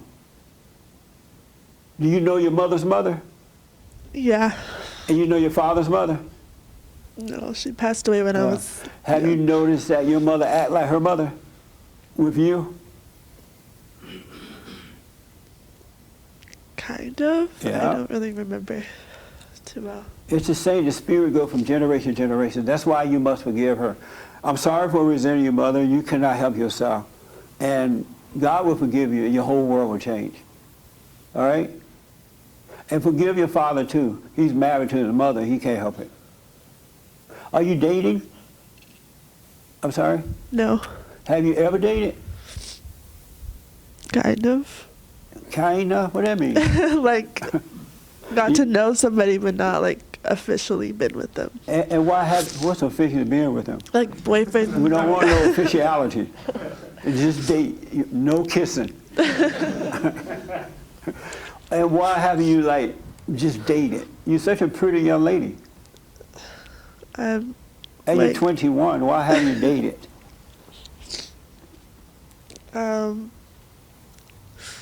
I like being single. Like I want to work on myself first and my relationship with God. I don't want any distractions right now. Okay. And I have a lot of goals, so I don't want. That I makes feel sense. like there's a time for it. And right now, I don't feel like it's the right time. Forgive your mother. I'm telling you, your whole world going to change. Because God is in you. He's with you already. Jesus is there and the Holy Spirit. But he can't operate with you until you forgive, and he'll switch that nature from Satan's nature to his nature. But he's with you already, but you got to forgive your mother so he can forgive you and draw you in. That make sense? Yeah. Will you let me know how it goes? Yes. All right. Are you going to be able to look at her when you walk out this building? I don't know. We'll see. She's going to be like, I can't believe you, Peppy. You haven't embarrassing me, Peppy. Why haven't you helped your daughter deal with the mother, man? Let him have the mic. You up there preaching on the street with Satan's children and can't have the Satan in the house. That's true. Scripture does say that you got to take care of your own household before you go out. So. And why haven't you done that? You know the Bible. Yeah, since I just, I get a call and they say, hey, can you do this, and boom, I'm out there preaching and stuff. And you put that before your own family. Yes, I want to admit. Well, I mean, a lot of times I just want to be able to be at peace in the home and just, make sure there's no fires coming in the home. That's why. You're supposed to make sure the fire is coming in. That's your job. Your wife needs you to bring her out of the hell that she's in. You're supposed to be a son of God. Your responsibility is to bring love into your family. God in Christ, Christ in man, man over woman, and woman over children. You guys can cut that off if you like. I'm done. We're going to just. Oh, okay. God in Christ, Christ in man, man over woman, and woman over. Your wife needs you to be strong. She needs you to bring her out of the hell. That's why she's screwing up your kids. And you're running from it by going to the streets. Yes, I understand that. Yeah. That's my way of escaping out there and preaching with anger and preaching with an axe and dropping the axe and just relieving frustration because I'm taking it out in the world. And then when I come home, I put my sword away, my Bible away, and I feel peace. But the problem is still there. Yeah. The problem will still escalate because when you're out there doing the Lord's will, the Lord's will, the enemy's going to, yeah. No, you better preach up in here. Yeah. How do you feel knowing that your daughter going through all that pain and she needs to forgive her mother and you haven't gone with her to help her forgive her? I feel terrible. Yeah. I feel terrible. You have other kids too? Yeah, I have a son. How old is he? 28. Oh, is he still at home? No. You need to tell him to forgive Mama too and forgive you for not protecting him from her. Okay. Because you guys look like hypocrites to your children. You're telling them to live this high standard, but you're not doing it. All you're doing is preaching the Bible. You can't even deal with your own wife. Why are you afraid of your own wife, man? All in the name of Jesus. Why are you afraid of her? What would happen if you dealt with your wife? Because my anger will come back. Because I know myself, I'm very, very, before I used to have a lot of anger, a beta anger, where I would just want to snap. It would be terrible. So that's why. How can you be a preacher of the truth when you serve Satan? That anger is Satan's nature. That's not God's nature. There's no anger in God. Yeah. Yeah, that's why I learned coming here, I learned to deal with it. And no, you need to overcome it. You got to forgive. Okay. Your mother died, right? Yeah. Your father's living? I forgave him. You told him? Yeah. Well, just know that the way you feel, that fear and stuff you have, that anger you have, that's your mother's identity in you. And just like you can't help yourself, it controls you, she couldn't help herself. And that will help you forgive your mother, and God will forgive you. Because your wife needs you.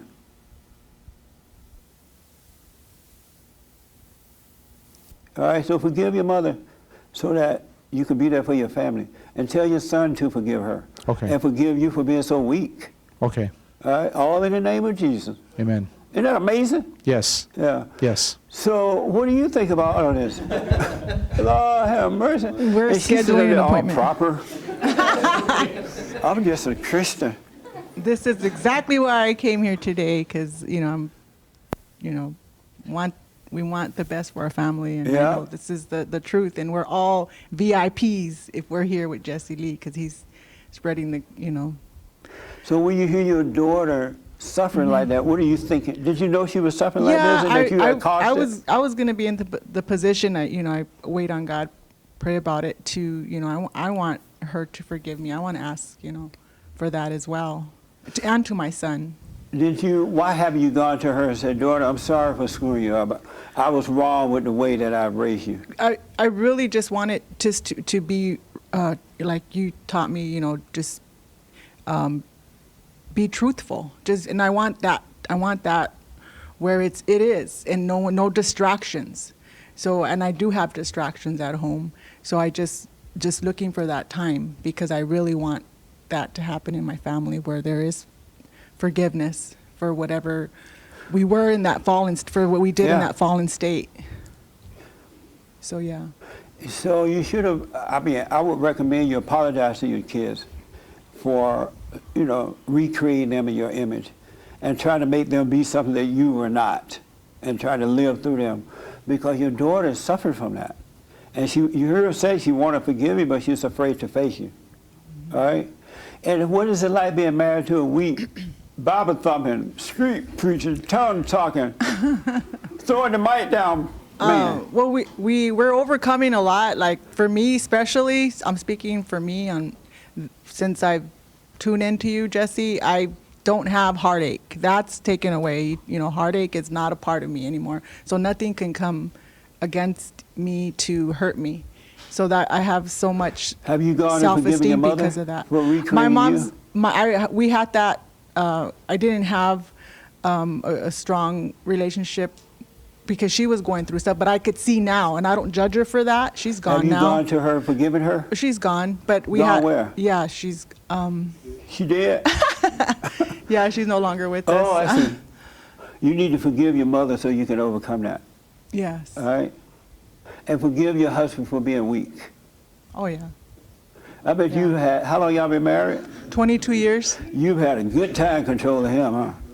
No, I don't think, we've been through so much. He's like, yeah, he's But we doing did have a breakthrough. You had a ball. We had a 'Cause breakthrough. You a pretty lady, you don't have a ball controlling this man. No, huh? no, I don't think I really don't sincerely think that, because. He's saying yes. I don't, if it seems like control, I think it's because we want to move forward for the best. It's not to bring anybody You can't control down. someone and move forward. No, and I really don't think I have a controlling part of me. If I did. Your daughter's saying yes. I think it's more. Your husband and your daughter saying yes. Yeah. Are you doing the silent prayer? Yeah, I don't know if it's control. Yeah, I pray, yes. Are you doing the silent prayer? I do love the silent prayer, but Are I'm you not saying I doing the do silent it. prayer? I do because I think about it. Are you doing this? Not continually, not consistent. Do the silent prayer because it's hard for you to be honest about yourself. So you can see it. God will let you see it. Oh, yeah. Then you will overcome it. All right? Well, we're scheduling an appointment, so we know we're going to see you for counseling. So. You still need it after this? Oh yeah, because we've overcome, like we've got to see what, get to the root of whatever was going on in our situation, which really helped me and helped me overcome a lot too. So Well, it's simple. Forgive your mother. Yeah. Forgive your father for not protecting you from her. Forgive your husband for being weak because you knew you were married a weak man. Mm-hmm. When he saw you 20 years, how long? Well, my son's 28, so maybe 30. So he saw you 28 years ago, you were all fine, good hair, brown, Mexican, and he come out, let's go out. You're like, okay. You knew from day one he was weak, right? I can't hear you. Oh, yeah. Yeah. Definitely. So you got that, so forgive him so this thing can work out really well for your family, all right? For you and him and the kids. Well, they're not kids anymore. But all you have to do is forgive, and God will forgive you. It's wrong to have that anger in your heart like that. All right? But if you are coming in for counseling, we'll dig deeper into it. Oh, yes. Thank you. Any questions about that?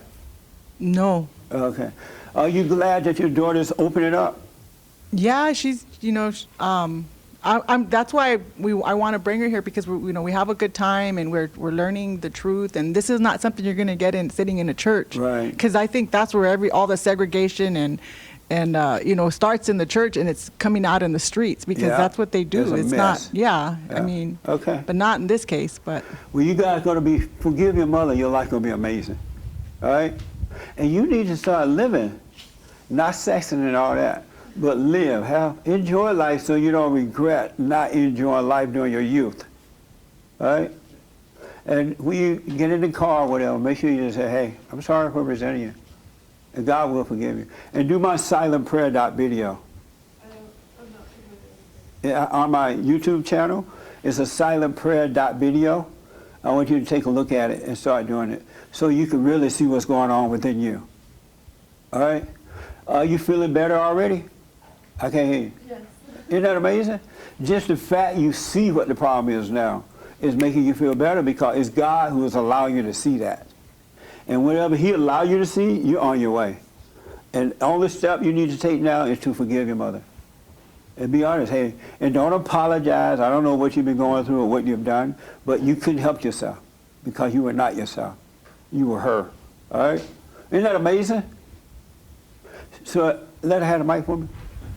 And then we're out of here. Are you glad you came now? No. I mean, it's like... Why not? It's good and kind of... It's like...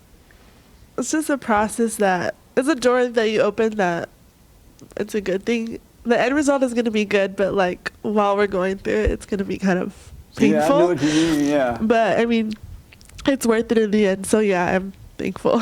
Yeah.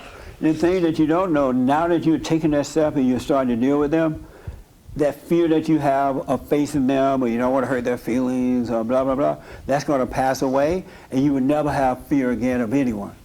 And you will always be honest with people because it would be out of love. You're not trying to hurt anyone. You're not trying to play tough. God is guiding you with love, and you'll try to help by pointing them in the right way. All right? Amazing. I'm glad you came. Thank you. But you need to move. You need to get another job and get your own place, but in due time. Don't just jump up and do it. All right? But it's time to be an adult. Okay. All right? All right, let me know how it goes, all right? Well, we'll be talking again, I hope. Okay. That's amazing, right? You got to forgive.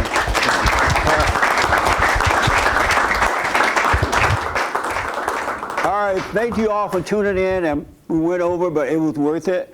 And your support, D-Live, Super Chats, and donations, thank you so much, all right? So we'll be on the radio tomorrow. We are having a men's forum Thursday night, the first Thursday, and hopefully the latest forum, the third Thursday of the month. Take care. Have a good one. All right. Thank you all. Amazing.